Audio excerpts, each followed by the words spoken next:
అందమైన చర్మ సౌందర్యం మీ సొంతం. Second aqua radiance deep cleansing gel. నమస్కారం, వెల్కమ్ టు ఐ డ్రీమ్. నేను మీ విజిత. ప్రస్తుతం మనతో పాటు ఉన్నారు విశ్వపతిగా ప్రసిద్ధి చెంది టీవీకే మూర్తి గారు. కలో వెంకట నాయక అంటుంటారు. కలియుగ ప్రత్యక్ష దైవం ఆ ఏడుకొండలవాడు.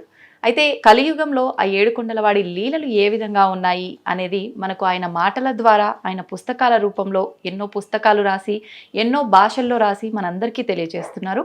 ఇప్పుడు గురుగారితో మాట్లాడి వాటికి సంబంధించిన విషయాలన్నింటినీ క్లియర్గా తెలుసుకుందాం. నమస్కారం గురుగారు. నమస్కారం తల్లి. ఎలా ఉన్నారు గురుగారు? ఫైన్ అమ్మా, చాలా సంతోషం మీతో మాట్లాడటం ఈరోజు.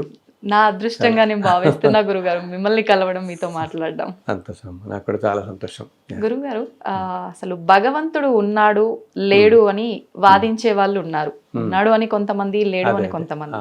అసలు నిజంగా భగవంతుడు ఉన్నాడా గురుగారు? యాక్చువల్లీ దీనికి సమాధానం చెప్పే ముందు నేను ఒక చిన్న చెప్తాను తల్లి. మామూలుగా మనం ధర్మరాజు యక్ష ప్రశ్నలు అని వింటాం. ఓకే, అది చాలా ఫేమస్. మహాభారతంలో మనకి ధర్మరాజుని యక్షుడు కొన్ని క్వశ్చన్స్ అడుగుతాడు, వాటికి సమాధానాలు అవన్నీ కూడా చాలా ఇదిగా ఉంటాయి. అంటే ఇప్పుడు అన్నిటికంటే వేగమైంది ఏమిటి, ఇట్లా ఉంటాయి అన్నమాట. ఓకే, మనస్సు ఇట్లా. దాంట్లో చాలా విశిష్టమైన క్వశ్చన్ ఒకటి అంటారు దాంట్లో. అలా అడిగిన ప్రశ్నలు అన్నింటిలో కూడా అదేంటంటే, దాన్ని యాక్చువల్ అంటాడు, ఈ ప్రపంచంలో అన్నిటికంటే విచిత్రమైంది అసలు ఏమిటి అని. సో దాని ధర్మరాజు చెప్తాడు, అన్నిటికంటే విచిత్రమైంది ప్రతి మనిషి ఓకే తన చుట్టూ ఉన్న వాళ్ళు ఎంతో మంది వెళ్ళిపోతున్నా తాను మాత్రం పర్మనెంట్గా ఇక్కడ ఉండిపోతాను అనుకుంటాడు. ఓకే, కంటి ఎదురకుండా ఎన్నో చూస్తున్నా కూడా తానేదో ఇక్కడే పర్మనెంట్గా ఈ భూమి మీద ఉండిపోతాడు అనుకుంటుంటాడు. అంతకు మించి విచిత్రమైంది ఇంకోటి లేదు అంటాడు. అలా నాకు దాంతోపాటు నిజంగా భగవంతుడు ఉన్నాడా లేదా అనే క్వశ్చన్ కూడా విచిత్రం అనిపిస్తుంది, అంత విచిత్రంగాను. ఎందుకంటే తల్లి, ఇప్పుడు మనం ఒక్కసారి ఆకాశం చూసాం అనుకో, ఓకే, సూర్యుడు, చంద్రుడు, నక్షత్రాలు, ఎన్ని అసలు నక్షత్రాలు ఏంటంటే కొన్ని కోట్ల నక్షత్రాలు. మనకి కనపడేది ఏంటంటే తల్లి, ఈ కాస్మాస్ మొత్తం యూనివర్స్లో ఒక సైడే మనం చూస్తాం. ఓకే, అసలు ఆల్మోస్ట్ ఒక 1/7 ఇది అంటారు. మిగతా అసలు మనకు తెలియని కూడా కనపడదు అనమాట. ఇంత యూనివర్స్లో మనం చదువుతాం కదా, ప్లానెట్స్ ఈ కక్షల్లో తిరుగుతుంటాయి, భూమి, చంద్రుడు, సూర్యుడు, ఇవన్నీ కూడా కదా. సో సూర్యుడు చుట్టూ ఇవన్నీ మనం చదువుతుంటాం కదా. ఇన్ని స్టార్స్ కానీ, ఈ నక్షత్రాలు, సన్ను, మూను, మన భూమి, ఇవన్నీ కూడా ఇన్ని కోట్ల సంవత్సరాలుగా ఇంత పక్క కూడా జరగకుండా తిరుగుతున్నాయి కదా. ఏది మరి, ఏ శక్తి వీటిని ఇలా కాపాడుతుంది, ఇలా ఉంచుతుంది? అసలు వీటన్నిటికీ మూలమైన శక్తి ఏదో ఉండబట్టే ఇప్పుడు మనం ఇక్కడ కూర్చుని సన్ కొంచెం టెంపరేచర్స్ లాగానే పెరిగింది, వేడి అనుకుంటాం. అటువంటిది సన్ కనుక కొంచెం ఒక డిగ్రీస్లో కొంచెం తగ్గినా, లేకపోతే 100 కిలోమీటర్స్ ముందుకు వచ్చినా అసలు భూమి మీద జీవరాశి ఉండలేదు. బట్ స్టిల్ ఇన్ని కోట్ల సంవత్సరాలుగా అన్ని ప్లానెట్స్, అన్ని గ్రహాలు, వాటి స్థితులు గతులు కానీ ఏమాత్రం తప్పకుండా అలాగే తిరుగుతున్నాయి, అలాగే ఉన్నాయంటే ఏ శక్తి వీటన్నిటికీ కారణం మనకి? అవునా? అలాగే అసలు ఎందుకు మన చుట్టూతా నేచర్, ప్రకృతి. అసలు మొట్టమొదటి మానవుడు ప్రకృతిలోనే భగవంతుని చూసేవాడు. అందుకని మన భారతీయ సంప్రదాయాలు ఏంటి, మనం చెట్లని పూజిస్తాం, అన్నిటిని పూజిస్తాం కదా. ఇప్పటికీ కూడా ప్రతిదీ చెట్లు, ఎందుకు యానిమల్స్, పక్షులు, బర్డ్స్, ఒక్కొక్క పక్షిని ఒక్కొక్క దేవతకి వాహనంగా అనుకుంటాం ఇట్లా. సో ఈ మన సాంప్రదాయమే అలాగా. పక్షులు కానీ, జంతువులు కానీ అనుకోవటం, మొక్కలు, పర్వతాల మీద ఉండే ఆలయాలు, ఇవన్నీ కూడా అంటే మన సాంప్రదాయమే అలా వస్తుంది. సో భగవంతుడు అనేది లేకపోతే అసలు మీరు చూడండి, ఒకప్పుడు బయటకు వెళ్ళి చూస్తే చిన్న బర్డ్స్ ఉంటాయి, ఎంత కలర్ఫుల్గా ఉంటాయి. నేచర్లో అసలు ఇన్ని రంగులు, ఇంత జీవరాశి ఇలా ఉందంటే భగవంతుడు లేకుండా సాధ్యపడుతుంది ఇదంతా. ఎంతో శక్తి. సైన్స్కి ఏంటంటే ఒక లిమిట్. ఇప్పుడు మనం సైన్స్తో మన వాళ్ళందరూ ఈ చంద్రగ్రహణం, సూర్యగ్రహణం ఇవన్నీ క్యాలిక్యులేట్ చెప్తున్నామే. మరి లక్షల సంవత్సరాల క్రితమే ఎప్పుడో ఏ కంప్యూటర్ లేని కాలంలోనే మన వాళ్ళందరూ చెప్పేవాళ్ళు కదా, ఫలానా రోజు వస్తుంది, ఫలానా రోజు. అసలేంటి సూర్యోదయం ఎప్పుడు, సూర్యాస్తమయం ఎప్పుడు, టైమింగ్స్తో సహా చెప్పగలిగేవాళ్ళు. అంత గొప్ప శాస్త్రాలు ఇవన్నీ అనమాట. అండ్ భగవంతుడు ఉనికి మనం అసలు మన లైఫ్ చుట్టూతా ఎంతో డైవర్జ్గా చూస్తాం లైఫ్ కూడా కదా. అంటే చూడు, నువ్వు ఏదో బ్రహ్మాండంగా చదువుకుని ఒక లైన్లో బాగా పైకి వద్దాం అనుకున్న మనిషి ఇంకో లైన్లో వెళ్ళిపోతాడు, ఆ లైన్లో పైకి వస్తాడు అవును కదా. అవును గురువు. అండ్ ఇలా ఎంతో డైవర్జ్. కొంతమంది ఏమో నేను అసలు ఇండియా దాటి వెళ్ళను, లైఫ్ లాంగ్ ఇండియాలో ఉంటాం అంటున్నాడు, వాడు ఇప్పుడు అమెరికాలో సెటిల్ అయిపోతున్నాడు వెళ్ళిపోయి. అలా ఇలా ఎంతెంత డైవర్జ్ ఉందంటే, అండ్ మనుషుల ఆలోచనలు, మన ప్రభావం, అందరు మనుషులు ఒక తీరులో ఆలోచించారు కూడా కదా. సో ఇవన్నీ కూడా ఏంటంటే ఇది ఒక సుప్రీం పవర్. ఆ సుప్రీం పవర్ని ఒక్కొక్క రిలీజియన్లో ఒక్కొక్క పేరు పెట్టుకుంటారు వాళ్ళు. But there is some power which is controlling all this universe. అసలు లేకపోతే మనం ఇన్స్టెంట్గా, నువ్వు ఆలోచించి ఇన్స్టెంట్గా చంద్రుడు ఒక స్టార్ వెళ్ళిపోయి ఇంకో స్టార్ని తగిలింది అనుకో, వెళ్ళి కొట్టుకుంది అనుకో, అసలు నథింగ్ విల్ బి దేర్. ఆ స్టార్ వచ్చేసి మూన్ కొట్టుకున్నాం, ఏదైనా సన్ కొంచెం ముందు జరిగిన ఏది ఎక్కడికి లేకుండా పర్ఫెక్ట్ పొజిషన్స్లో అన్ని కక్షలు ఉన్నాయంటే ఎంత సుప్రీం శక్తి అయి ఉండాలి అది కాపాడుతుంది. సో దాన్ని మనం భగవంతుడు అంటాం. అది సో ఏంటంటే ఏ రూపం లేని ఒక స్వరూపాన్ని ఊహించుకుని ధ్యానం చేయడం మనుషులకు కష్టం కాబట్టి అది ఒక్కొక్క దానికి ఒక్కొక్క రకాల సృష్టి స్థితి లయ కారకుల్లాగా రకరకాల కారకుల్లో రకరకాల రూపాల్లో మనం ఆరాధన చేస్తున్నాం. ఒక విగ్రహం అనేది ఉంటే కానీ మనకి ఆ కాన్సన్ట్రేషన్ రాదు కదా ఆరాధించడానికి మనకి. సో ఈ రూపంలో ఉంటారు అనుకుని చెప్పి మనం ఆరాధించుతాం. బట్ పవర్ అనేది ఉంది, దట్ ఈస్ ది. అందుకని మహానుభావులు ఏం చెప్పేటప్పుడు ఏమంటారు, అన్నిటికీ మించిన సుప్రీం ఫోర్స్ గైడ్ చేస్తుంది ఈ యూనివర్స్ మొత్తాన్ని, ఇట్లా ఉంచింది ఇలా ఉంటుంది. భగవంతుడు అనేవాడు ఉన్నాడు తప్పకుండా. వేరు వేరు రూపాల్లో ఉన్న భగవంతుడు ఒక్కడే అంటారా గురుగారు? అసలు సుప్రీం ఫోర్స్ అనేది మాత్రం సృష్టి మొత్తానికి కారణమైన సుప్రీం ఫోర్స్ మాత్రం ఒకటే ఫోర్స్. ఆ ఫోర్స్ యొక్క రకరకాల రూపాలే ఇవన్నీ మన దేవతలు అందరూ, మన దేవతలు అందరూ కూడా ఆ శక్తి యొక్క రూపాలు అన్నమాట. అయితే గురుగారు ఇప్పుడు గ్రహాల స్థితిగతులు భగవంతుని ఆజ్ఞ ప్రకారంగా భగవంతుడు నడిపిస్తే నడుస్తున్నాయి. సేమ్ అలాగే మనమందరం కూడా కదా తను నడిపించినట్టుగానే నడుస్తున్నాం కదా. అయితే భగవంతుని ఎందుకు ప్రార్థించాలి గురుగారు? ముందే డిసైడ్ అయిపోయి ఉంటుంది కదా. రైట్ మీరు కరెక్టే. భగవంతుడు ఒక విషయం తల్లి, భగవంతుడు ఏంటంటే ఎవరికి కూడా మనకి అటు భోగ భాగ్యాలని ఇచ్చేయడు, కష్టాలు పెట్టాడు. ఇదంతా మనం తెచ్చుకున్నదే. ఇప్పుడు మనం కొన్ని కోట్ల జన్మల నుంచి వస్తూ ఉంటాం మన ట్రావెల్లో. ఇన్ని కోట్ల జన్మల్లో ఏ జన్మలో ఏమున్నామో ఏం చేస్తామో మనకి తెలియదు కదా. సో వాటన్ని పాప పుణ్యాల ఫలితం ఈ జన్మ నడుస్తూ ఉంటుంది. అందుకని మనం ఇందాక చెప్పినట్టుగా నీకు ఇంత డైవర్జెంట్గా కనపడుతుంది. ఏంటి మనం అనుకుంటే, ఏంటి మనం ఇంత ధర్మంగా ఉన్నాం, చిన్నప్పటి నుంచి అందరికి సహాయం చేస్తున్నాం, అయినా మనం ఎందుకు కష్టాలు పడుతున్నాం, ఈ కష్టం నాకు ఎందుకు రావాలి అనుకుంటాం. అలాగే అట్ ద సేమ్ టైం సొసైటీలో మనం చూస్తుంటాం కదా, ఏంటి వీళ్ళు ఇంత క్రైమ్ చేస్తారు, ఇంత క్రిమినల్స్లా ఉంటారు, వీళ్ళ జీవితం బ్రహ్మాండంగా గడుస్తుంది, ఇన్ని కోట్లలో ఉన్నారు, న్యాచురల్ కదా ఇవన్నీ. మంచి చేసే వాళ్ళకి మంచి జరగదు, చెడు దారిలో వెళ్ళే వాళ్ళకి మంచి జరుగుతుంది అని కొన్ని చూస్తూ ఉంటాం. ఇవన్నీ కూడా కదా అన్యాయం చేస్తూ ఇలా అయినా మంచి అనుభవిస్తూ ఉండటం, ఇవన్నీ ఎందుకు అంటే ఇంతకుముందు మనం జన్మల్లో పోగు చేసుకున్న దాంట్లో అలా అన్యాయం చేస్తున్న మనిషి బహుశా ఇంతకుముందు 300-400 జన్మలో ఎంతో పుణ్యం చేసి ఉంటాడు. ఓకే, అదంతా ఇప్పుడు అనుభవిస్తున్నాడు. కానీ దానివల్ల ఇంత భోగభాగ్యాలు కదా అని వచ్చాయి కదా అని అనుభవించి అన్యాయం చేస్తే యాక్చువల్గా తల్లి ఏదన్నా మంచి ఒక విలాసవంతమైన జీవితం కానీ శుభప్రదంగా లైఫ్ చక్కగా సాగిపోవడానికి ఒక జీవితం మొత్తం ఏ ప్రాబ్లం లేకుండా మనిషికి తెలిసిపోకుండా గడిచిపోతుంది. దాంతోపాటు కలియుగం అంటే ధనం కదా, అందరికీ ధనం కూడా ఉంటూ వాళ్ళకి అన్నీ వచ్చాయంటే వాడు ఇంతకుముందు ఎన్నో జన్మల్లో ఎంతో పుణ్యం చేసుకున్నాడు అనమాట. మనిషి 400-500 జన్మల్లో పుణ్యం చేసుకోబట్టి. కానీ ఆ పుణ్యఫలంగా ఆ మనిషి అన్ని మంచితనంగా చక్కగా జీవితం శుభంగా గడుస్తూ ఉంటుంది.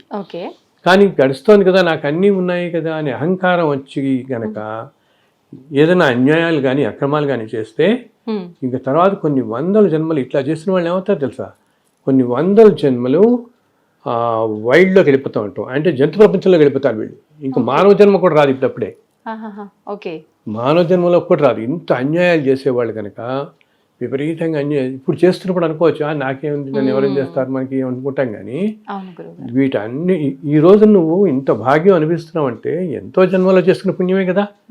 ఆ పుణ్యఫలం అంతా నువ్వు అనుభవించబట్టే నీకు ఏ క్వాలిఫికేషన్ లేకపోయినా, కొంతమంది చూడు నీకు ఏ చదువులో ఏ క్వాలిఫికేషన్ ఉండదు, ఏమి విజ్డమ్ ఉండదు, నాలెడ్జ్ ఉండదు, సబ్జెక్ట్ ఉండదు, తెలివి ఏముండవు నీకు, ఏముండకపోయినా నీకు అనుకోకుండా రకరకాల రీతుల్లో కొన్ని వేల కోట్ల డబ్బులు వచ్చేసి పడుతుంటాయి. అవును ఓకే, ఇదంతా ఎందుకు? ఎంతో పుణ్యం చేసుకోబట్టి వచ్చింది కదా. మరి ఆ టైంలో మనకి ఈ మనిషికి గ్రహించాలి, నేను ఇలాగే ఇలా పుణ్యం చేసుకోవాలి తెచ్చుకున్నాను, ఈ జన్మలో కనుక ఇన్ని పాపాలు చేస్తే రేపొద్దు ఇదంతా అనుభవించాలిగా మళ్ళీ. అవును, ఇప్పుడు ఎంత హయ్యెస్ట్ అనుభవిస్తున్నాడో పాపంలో కూడా అంత హయ్యెస్ట్ అనుభవించాల్సి వస్తుంది నిజమే కదా. అవును సో అంత అన్యాయాలు చేసేవాళ్ళు ఈ మామూలు వాళ్ళందరికీ ఏమవుతుందంటేనేమో మనం చేసుకున్న పుణ్య పాపాలు, ఇప్పుడు కలియుగం అంటాం మనం, కలియుగం స్టార్ట్ అయ్యి ఇప్పటికి 5120 సంవత్సరాలు ఏదో దగ్గర దగ్గర. మనం చదివి 2024 ఇది ఇంగ్లీష్ క్యాలెండర్ ప్రకారం. ఓకే, సో కలియుగం ముందు ద్వాపరయుగం, కృష్ణుడు మహాభారతం చదువుతాం కదా మనం. అవును గురుగారు. కృష్ణావతారం సమాప్తైన క్షణంలో కలియుగం స్టార్ట్ అయిపోయినట్టు. ఓకే, సో ఈ కలియుగం స్పాన్ వచ్చేసి 4,32,000 సంవత్సరాలు ఈ స్పాన్. మనం బిగినింగ్ ఆఫ్ ద బిగినింగ్లో ఉన్నాం. 5,120 అంటే అసలు 10,000 కూడా రాలేదు, ఇంకా ఇంకా ఇంకా బిగినింగ్లో చాలా ఉంది. దీని వెనకాలకి వెళ్ళాం అనుకో, వెనకాల ఏంటి? ద్వాపరయుగం అంటాం. ద్వాపరయుగం దీనికి డబల్ అనమాట, అంటే 8,64,000 సంవత్సరాలు. సో ఇంత వాటిల్లో మనం ఎన్నెన్ని జన్మలు ఎత్తుంటాం కదా, ఎన్నో వేల కోట్ల జన్మలు ఎత్తుకుంటూ ఇలా వస్తాం. ఏ జన్మలో ఉన్న ఏదో రుణాన్ని బట్టి మనం ఒక ఇంట్లో పుట్టడం, ఒక తల్లి తండ్రి కొడుకు వీళ్ళంతా అవ్వటం. సో ఈ జన్మల్లో చేసుకున్న పుణ్యం వల్లనే ఇంతకుముందు జన్మల్లో చేసుకుని ఈ జన్మలో మనం అనుభవిస్తూ, మనం చేసుకున్న పుణ్యానికి మనకి హాయిగా మన పుట్ట తినడానికి తిండి, భోజనం, ఈ కట్టుకోవడానికి మంచి బట్టలు ఇవన్నీ వస్తాయి. వేరే పాపం చేస్తుంటాం కదా, దానికి ప్యారల్గా ఏదో అనారోగ్యాలు, ఏవో డిసప్పాయింట్మెంట్లు, మనకి ఏదో అనుకుంటాం అది కుదరకపోవచ్చు, ఈ పని అవ్వకపోవచ్చు, ఏవో కష్టాలు ప్యారల్గా రెండూ నడుస్తాయి మనుషులందరికీ. రెండు వెళ్తూ ఉంటాయి ప్రతి జన్మలోనూ కూడా.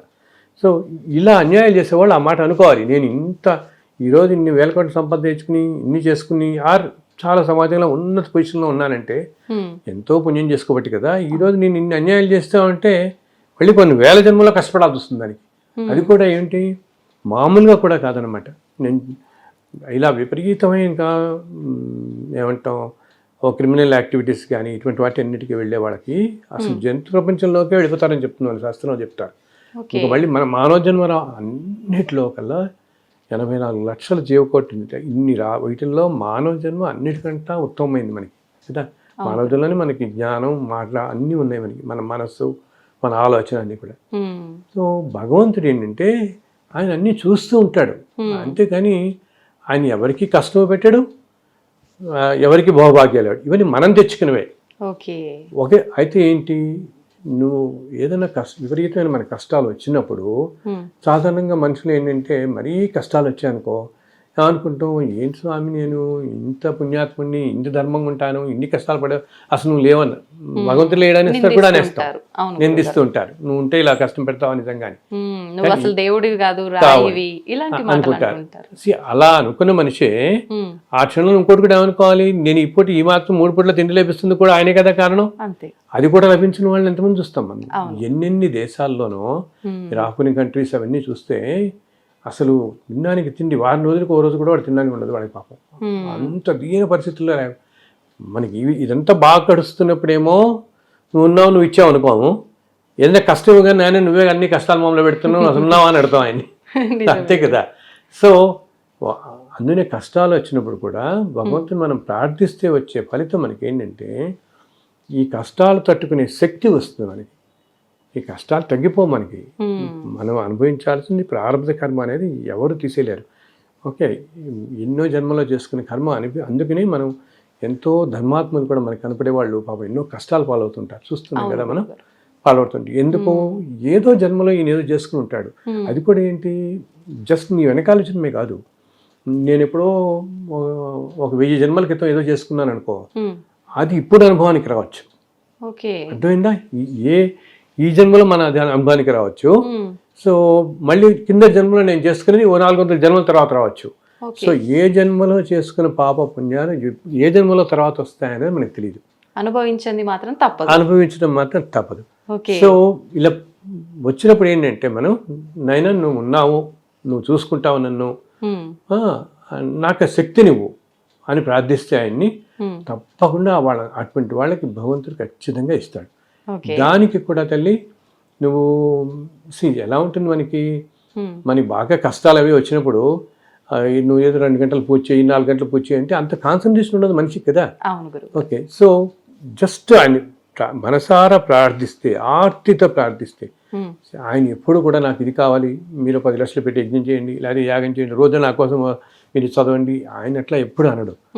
ఓకే, మనం ధర్మంగా ఉంటూ మనం మనం మనం ఇప్పుడు మన కష్టాలు వచ్చినా ఇంకొకరిని నిందించక, ఇప్పుడు జనరల్ కష్టాలు అవగానే వాళ్ళు ఏమన్నా అంటారు, నీ వల్ల నాకు కష్టం వచ్చింది, అతను ఏదో కారణభూతులు అవుతాడు కానీ ఈ కష్టం నీదే, నువ్వు అనుభవించాల్సింది కాబట్టి ఏదో రూపంలో ఎవరి ద్వారానో ఎవరితోనో వస్తుంది మనకి. కాబట్టి ఆయన మనం మనిషిని నిందించకూడదు. ఒక మనిషిని ఏదో అని ఇతని వల్లే నేను ఇలా అయిపోయాను, ఇలా చేసావు, అలా అసలు దేవుడే లేడు ఇట్లా అనకుండా, అయినా నువ్వు ఉన్నావు, నువ్వు మమ్మల్ని బయటపడేన ఆర్తి అంటాను చూసావు మనం, ఆ ఆర్తితో కనుక ఆయన్ని సింప్లీ వేడుకుంటే చాలు. రోజు ఒక్క నమస్కారం పెట్టి, స్వామి నాకు ఇవన్నీ తట్టుకునే శక్తి నాకు ఇవ్వు, తొందరగా బయటపడాయి అని సింపుల్ ప్రార్థన చేసిన అసలు ఆయనే చెప్తాడు చోట, కలియుగంలో కేవలం నా నామస్మరణకే ఇంతకుముందు యుగాల్లో తపస్సుకి యజ్ఞయాగాదులకి ఇచ్చేంత ఫలితం నా నామాన్ని స్మరిస్తే చాలిస్తానంటాడు. అంత ఈక్వల్ ఫలితం. సో బికాజ్ ఆయనకు అప్పుడే తెలుసు కలియుగం వచ్చే టైంకి వీళ్ళెవరికి టైం ఉండదు అంతా, ఇవన్నీ చేసేంత భగవంతుడే మనకి ఆప్షన్స్ ఇస్తాడు, ఆప్షన్స్ ఇచ్చాడు. సో కష్టాలు వచ్చినప్పుడు ఇలా నేను నువ్వు ఉన్నావు, నువ్వు మమ్మల్ని బయటపడేస్తావు అని మనం ధర్మంగా ఉంటే తప్పకుండా ఆ కష్టాలను తట్టుకునే శక్తి ఇస్తారు మనకి. అండ్ తొందరగా తగ్గుతాయి, వాటి తీవ్రత తగ్గుతుంది, ఏదైనా తీవ్రత తగ్గుతుంది, తొందరగా బయటపడగలుగుతాం. అండ్ అదే భగవద్ అనుగ్రహం సంపాదించడం అంటే, భగవద్ అనుగ్రహం కావాలి మనకి కష్టాలు ఉన్నప్పుడు అంటే ఆయన వేడుకోవటం అన్నమాట, మనసారా వేడుకోవటమే. వేడుకుంటూ మనం ధర్మంగా ఉండాలి. మనం గబుక్కుని మనకి ఇలా చేయండి కదా అని మనం కొంతమంది చాలా మంది ఏంటంటే జనరల్ మనుషుల నేచర్ ఎట్లా ఉంటుందంటే, మనకి ఏదైనా కష్టం కలగానే వాళ్ళు వీడికి ఎందుకు కష్టం కలగకూడదు అనుకుంటాడు ఇంకోటికి. It is natural human tendency కదా. అటువంటి వాటికి వెళ్ళకుండా అన్నిటినీ సమ్మెనంతో తీసుకుంటూ మనం ధర్మంగా ఉంటూ ఏదో పూర్వజన్మలో చేసుకొని నేను ఇప్పుడు అనుభవిస్తున్నాను స్వామి, తట్టుకునే శక్తి నాకు ఇవ్వు అంటే తప్పకుండా ఇస్తాడు. బికాస్ నేను అందరితో చెప్తాను, he's the kindest of all అంట. ఓకే, భగవంతుడు. అండ్ ఇంకొకటి ఏంటి, భగవంతుడికి తెలిసినట్టుగా మన గురించి ఎవరికి తెలియదు. మన తల్లిదండ్రులకి, ఎందుకు మన పిల్లలకి కానీ, మన భార్యకో భర్తకో ఎవ్వరికి కూడా రియల్గా మనం ఏమిటి, ఒక విషయంలో, ఒక సంఘటనలో, ఒక ఆలోచనలో మన ఆలోచన ఏమిటి అన్నది మన భగవంతుని మాత్రం తెలుస్తుంది కదా. మన వీక్నెస్లు, మన టెంప్టేషన్, మన కష్టాలు అన్నీ కూడా ఆయనకి తెలుసు కదా. సో ఈ definitely take care of us. తప్పకుండా ఆయన తెలిసినట్టు ఎవరు మనం అనుకుంటాం అనమాట, అయ్యో నీకేం తెలుసు, నువ్వు ఎక్కడో కూర్చున్నావు అని. ఆయన ఇక్కడ కూడా ఉన్నాడు, వెళ్ళాడు ఆ చుట్టూతా. అసలు అన్ని చోట్ల అసలు విష్ణువు అంటేనే అర్థం సర్వవ్యాపకుడు అని అర్థం.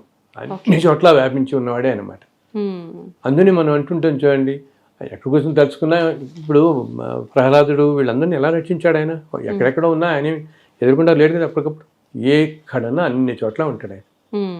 ప్రతి మనం మాట్లాడే ప్రతి మాట, ప్రతి ఆలోచన ఆయన స్వామివారు ఉంటూనే ఉంటాడు.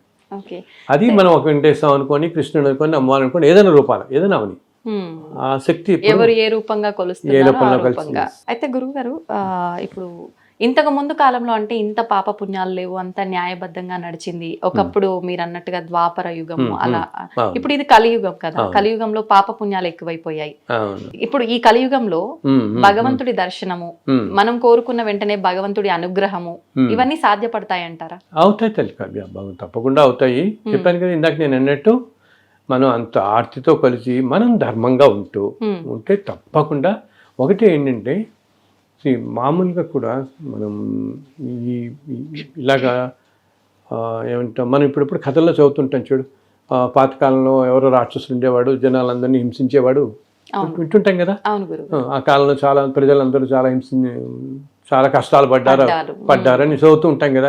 అలా ఎందుకు, మన హిస్టరీ బుక్స్ లోనే కొంచెం వెనకెళ్తే 400-500 క్రితం ఎవరో రాజు పరిపాలించాడు, అప్పుడంతా దేశం అంతా చాలా దారుణంగా ఉండేది, దండయాత్రలు జరిగాయి, ఇలా జరిగాయి, అవన్నీ వింటుంటాం కదా రకరకాల. లేకపోతే ఆ పరిపాలించిన రాజు చాలా దుష్టుడు, ఇట్లా వింటుంటాం కదా.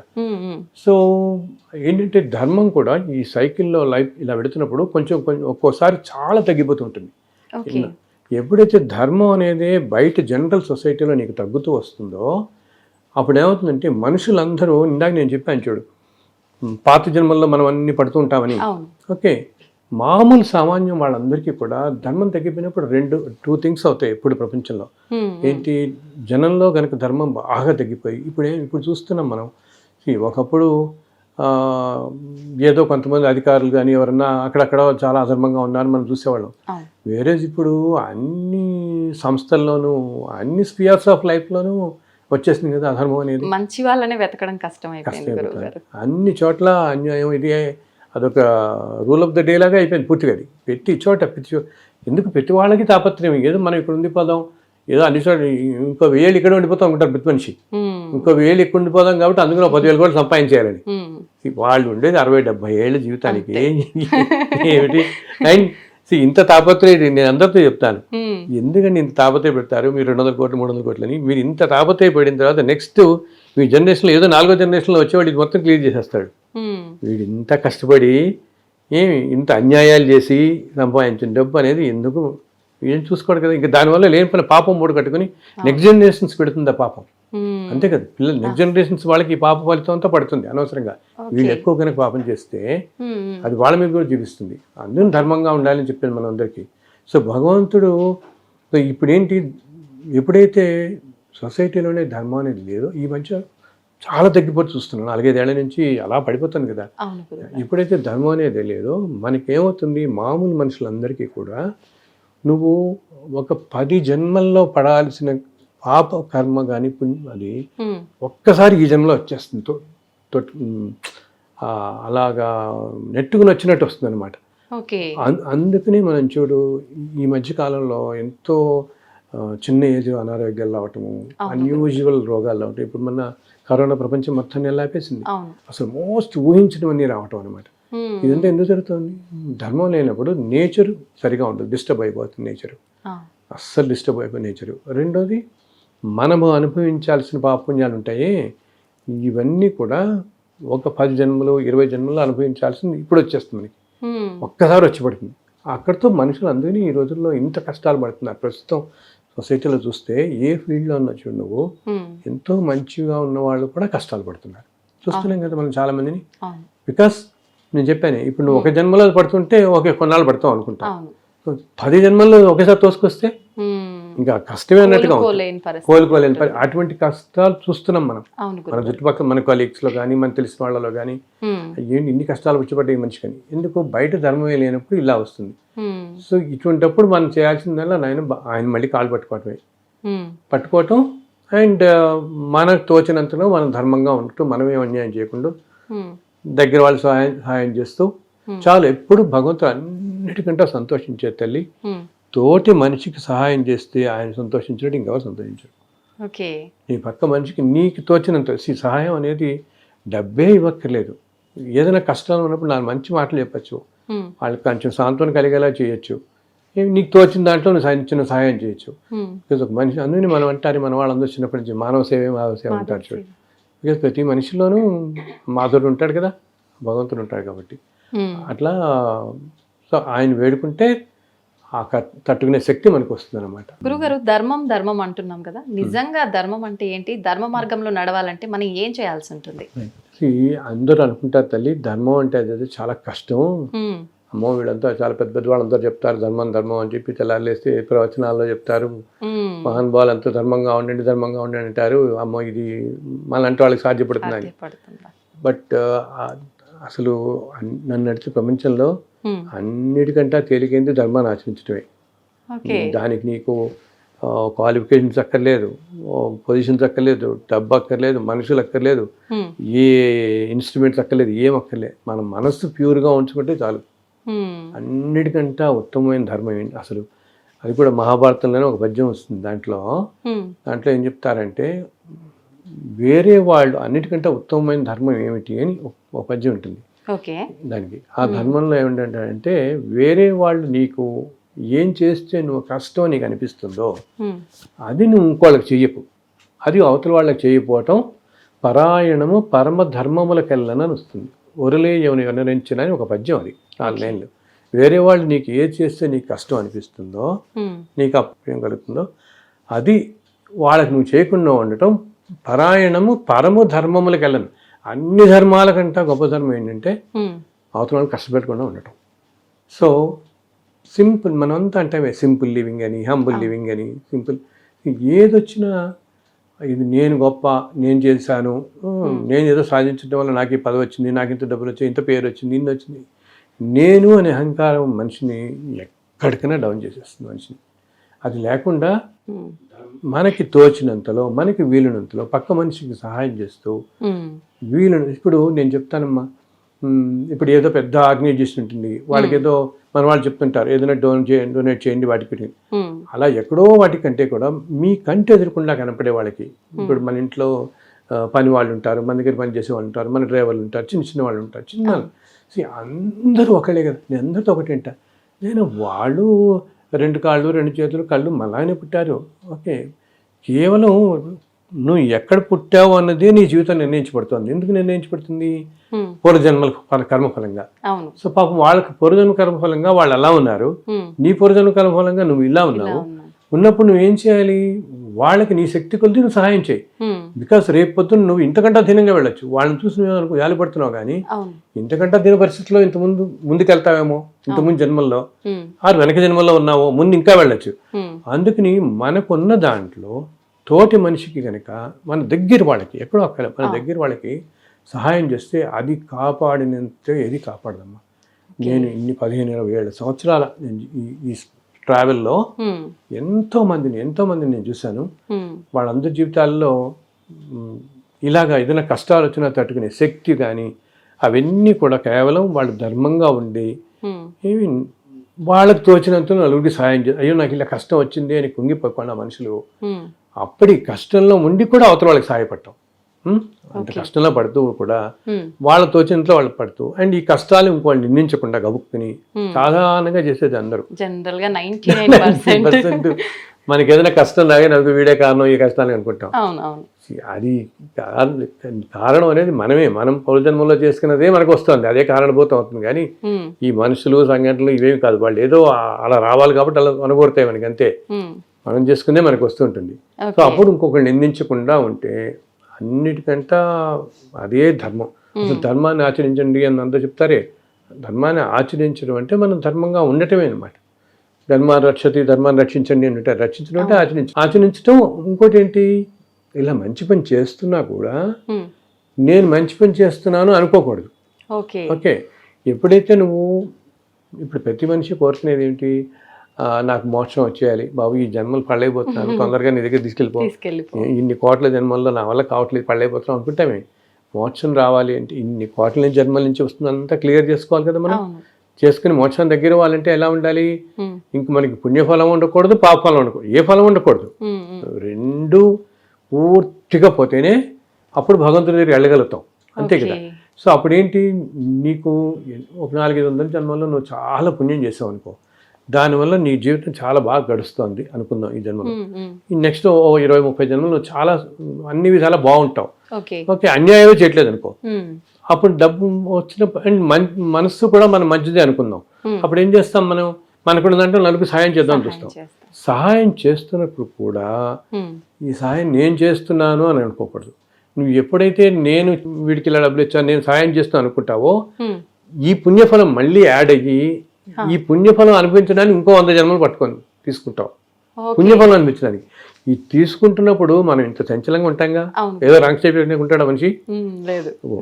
ఇన్ని జన్మలు రాగానే ఈ పుణ్యఫలంతో వచ్చిన అనుభవం, డబ్బులు, ఈ పదవులు ఏదైనా అవని, దానివల్ల గబుక్కుని ఈ tend to go in wrong part, గబుక్కుని ఏదో స్లిప్ అయిపోతాడు మళ్ళీ. అందుకని ఏంటంటే మంచి చేస్తున్నా, మనం దానం చేస్తున్నా, మంచి చేస్తున్నా, సహాయం చేస్తున్నా, ఇది నేను చేయట్లేదు అనుకోవాలంటే. అసలు ఆలోచన తెచ్చుకోకూడదు, చేసేస్తూ వెళ్ళిపోవటం అంతే. నేను చేసిన పని మర్చిపోవాలి, ఆ క్షణంలోనే మర్చిపోవాలి అసలు. అందుకే నేను చెప్తారు కదా, కుడి చేత్తో ఇచ్చేది ఎడమ చేత్తో తెలియకూడదు అంటారు. అలాగా అసలు మనం ఇంకోటి చెప్పడం సంగతి, మనం కూడా ఆలోచించకూడదు, మనుషులు మనం ఆలోచించకూడదు. అంటే చేసాం అంటే నాకు కనిపెట్టాం పెడతాం, అప్పుడు నీకు అది అంటుకోదు. ఓకే, లేకపోతే పుణ్యఫలం అంటుకున్నా కూడా కష్టమే. పుణ్యఫలం కోసం కొన్ని వందల జన్మలు ఎత్తి మళ్ళీ అసలు నేను చూస్తుంటాను అప్పుడప్పుడు ఈ సమాజంలో కొంతమంది చాలా చక్కగా ఉండి ధర్మంగా ఉంటూ ధర్మని మళ్ళీ ఫాలో అయిపోతుంటారు ఎక్కడికో. బికాజ్ ఏంటి, వాళ్ళు ఏదో జన్మలో చేసుకున్న పుణ్యఫలం వల్ల చక్కగా భోభాగ్యాలు అనిపిస్తున్నారు, మంచి పొజిషన్స్, మంచి జ్ఞానం కూడా ఉంది. వాటితో పాటు జ్ఞానం అన్నీ ఉండి కూడా ఎక్కడో ఉన్నది ఏదో చేసుకున్న ఈగో ఉంటుంది మనుషులకి. అహంకారం అనేది ఎటువంటి పరిస్థితుల్లో రాకూడదు. అది కనుక వచ్చిందా అందరూ అనుకుంటా ఏం పర్వాలేదులే, నాకు ఎవరేం చేయగలరు అనుకుంటారు. మనం కంటెదరకుండా ఎన్నో చూస్తున్నాం. అలా అనుకున్న వాళ్ళందరూ ఎక్కడికి వెళ్ళిపోతారో ఈ హిస్టరీలో. సో అది మాత్రం రానియకుండా ఉండకూడదు. సో దీనికి కూడా ఏం చేయాలి మనం, దీనికి కూడా భగవంతునే పట్టుకోవాలి. నాయనా ఈ అహంకారం మాత్రం రానియకుండా చూడు తండ్రి. నేను యాక్చువల్గా రోజు నేను ఆల్మోస్ట్ 28 పుస్తకాలు రాశాను ఈ అన్ని దేవతల మీద. అలా దేవతలు అలా కూర్చొని చెప్తుంటే రాస్తుంటాను నేను. సాక్షాత్తు వాళ్ళు నేను రాస్తాను అనమాట. అందుకని ఈరోజు ఇంత ప్రామాణికంగా నిలబడ్డాయి, ఎంతోమంది జీవితాలు బాగుపడుతున్నాయి. అయినా రోజు నేను చేసుకునే పోతే 2 నిమిషాలు చక్కగా స్నానం చేసి ఒక్క నమస్కారం పెట్టుకుంటాను. అయినా ఎటువంటి పరిస్థితుల్లో నా అహంకారం రానికు, ప్రపంచం అంతా చల్లగా ఉండేలా చూడు ఈరోజు, అంతే. ఈ 2 నా కొంచెం అందరినీ చల్లగా ఉండేలా చూడు, మళ్ళీ నాకు వాళ్ళని పెడుతాను, ఇట్లా అనమాట. సో ధర్మం అంటే అది మనకి తోచినంతలో ఇంకొకరికి సహాయం చేయటం, పక్క మనిషికి సహాయం చేయటం. ఎంతమంది మనుషులేని కాదు, మన చుట్టూతో ఉండే జీవులు రకరకాలుగా.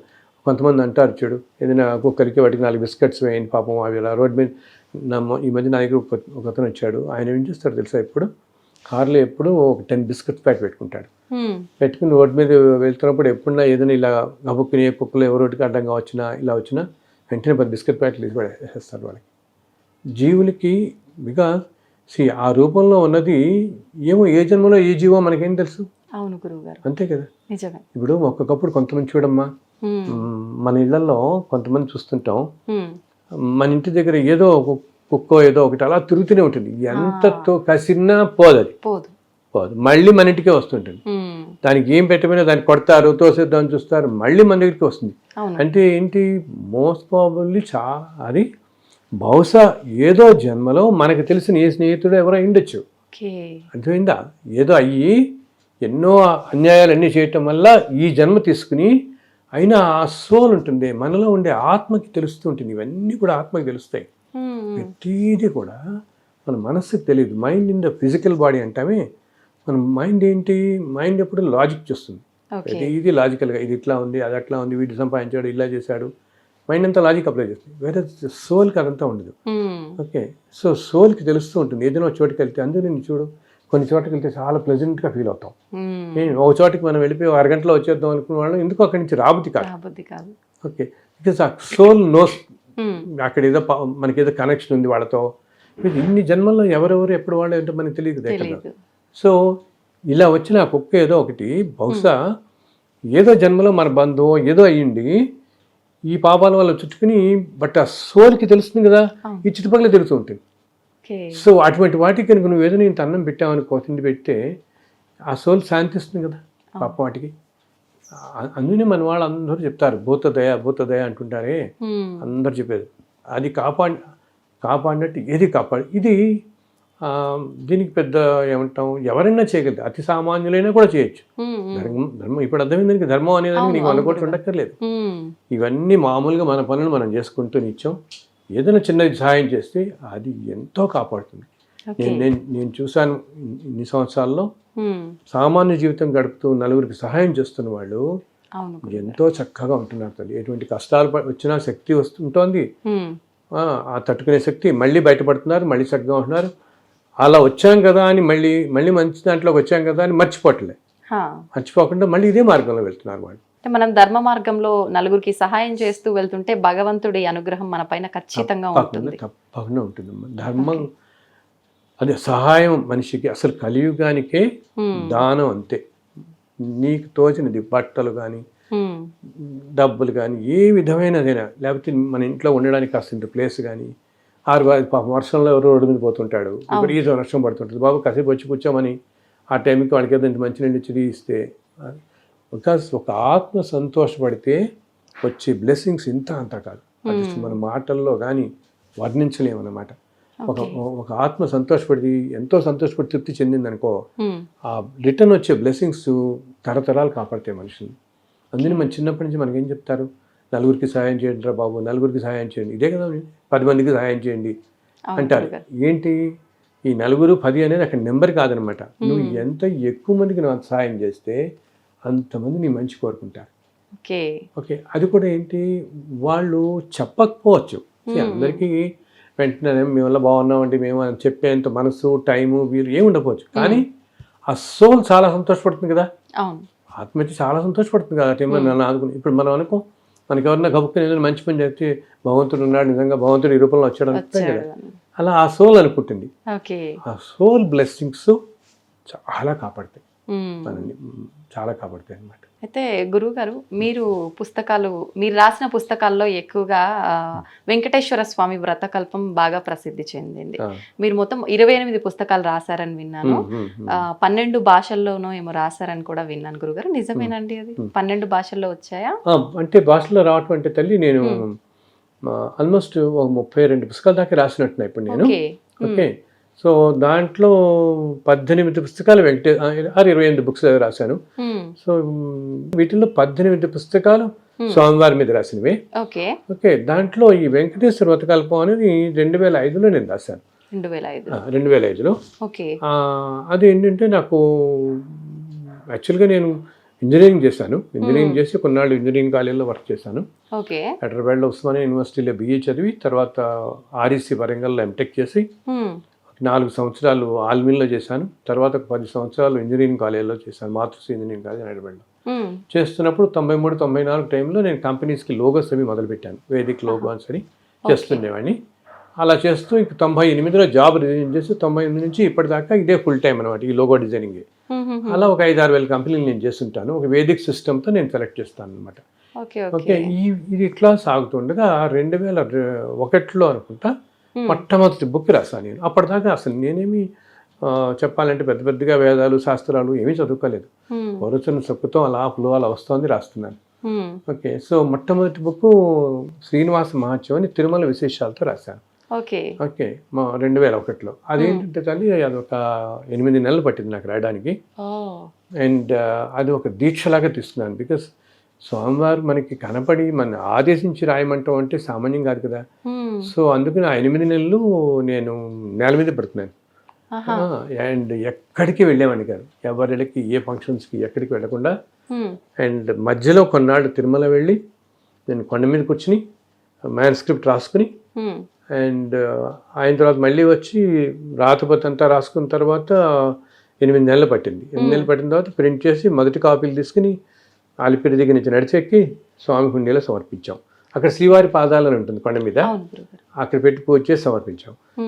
అంతా ఫ్రీగా అయిపోవటమే. తర్వాత అలా ఇస్తూ తర్వాత 2005 దాకా మళ్ళీ ఏం రాలేదు నేను. 2005లో మళ్ళీ ఒకసారి స్వామివారి ఇలా నాకు కల్లో కనపడి, నాయన ఒకసారి నువ్వు తిరుమల రా, నేను నీకు ఒక వ్రతం ఒకటి నేను నీకు చెప్తాను. నీకు కలియుగంలో మనుషులందరినీ కష్టాల నుంచి రక్షించి అతి తేలికైన వ్రతం ఇది, మత విధానం అని చెప్తే చాలా సంతోషపడి నేను అప్పుడు త్వరలోనే వెళ్ళి వెంటనే 2005లో వెళ్ళి తిరుమలలో నేను వెళ్ళి కూర్చుంటే, ఆ రోజుల్లో ఏంటంటే మనకి గుడి ఎదురుకుండానే ఉండేవి మెట్లు.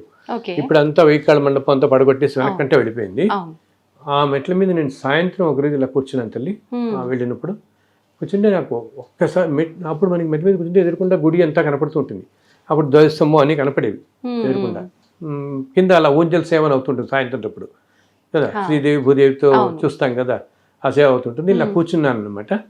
సహస్రదీప అలంకరణ అంటున్నాం ఇప్పుడు మనం, శ్రీదేవి భూదేవిని తీసుకొచ్చి చేస్తారు కదా. సో ఇలా నేను కూర్చున్నాను. కూర్చుంటే ఆయన ఒక్కసారిగా పెద్ద వెలుగులాగా అనిపించి నాకు ఇంకా అక్కడ ఏమీ నాకంటే కనపడలేదు. ఆ ఆలయం కానీ ఆ పరిసరాలు కానీ ఏమీ కనపడకుండా అసలు ఆలయం వెనకాల మొత్తం ఆకాశం అంతా వ్యాపించినట్టుగా ఒక విశ్వరూపంలో కనపడ్డాడు భగవంతుడు నాకు. అందరు దేవతల రూపాలు, అన్ని దేవతల రూపాలు అలా కనపడి అసలు నాకు ఎవరి మాటలు ఇప్పుడు మనం ఎట్లా కూర్చుంటే మన పక్కన చాలా మంది వెళ్తారు కదా, నాకు ఏమీ తెలియలేదు.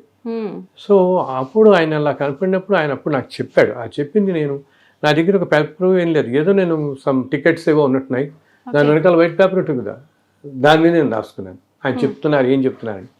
అప్పుడు దాంట్లో ఆయన చెప్తాడు, నాయన ఇది వెంకటేశ్వర వతకల్పం అని చెప్పి కలియుగాంతం దాకా ఇలా ఉండిపోతుంది, యుగ యుగాల దాకా ఉంటుంది ఇది.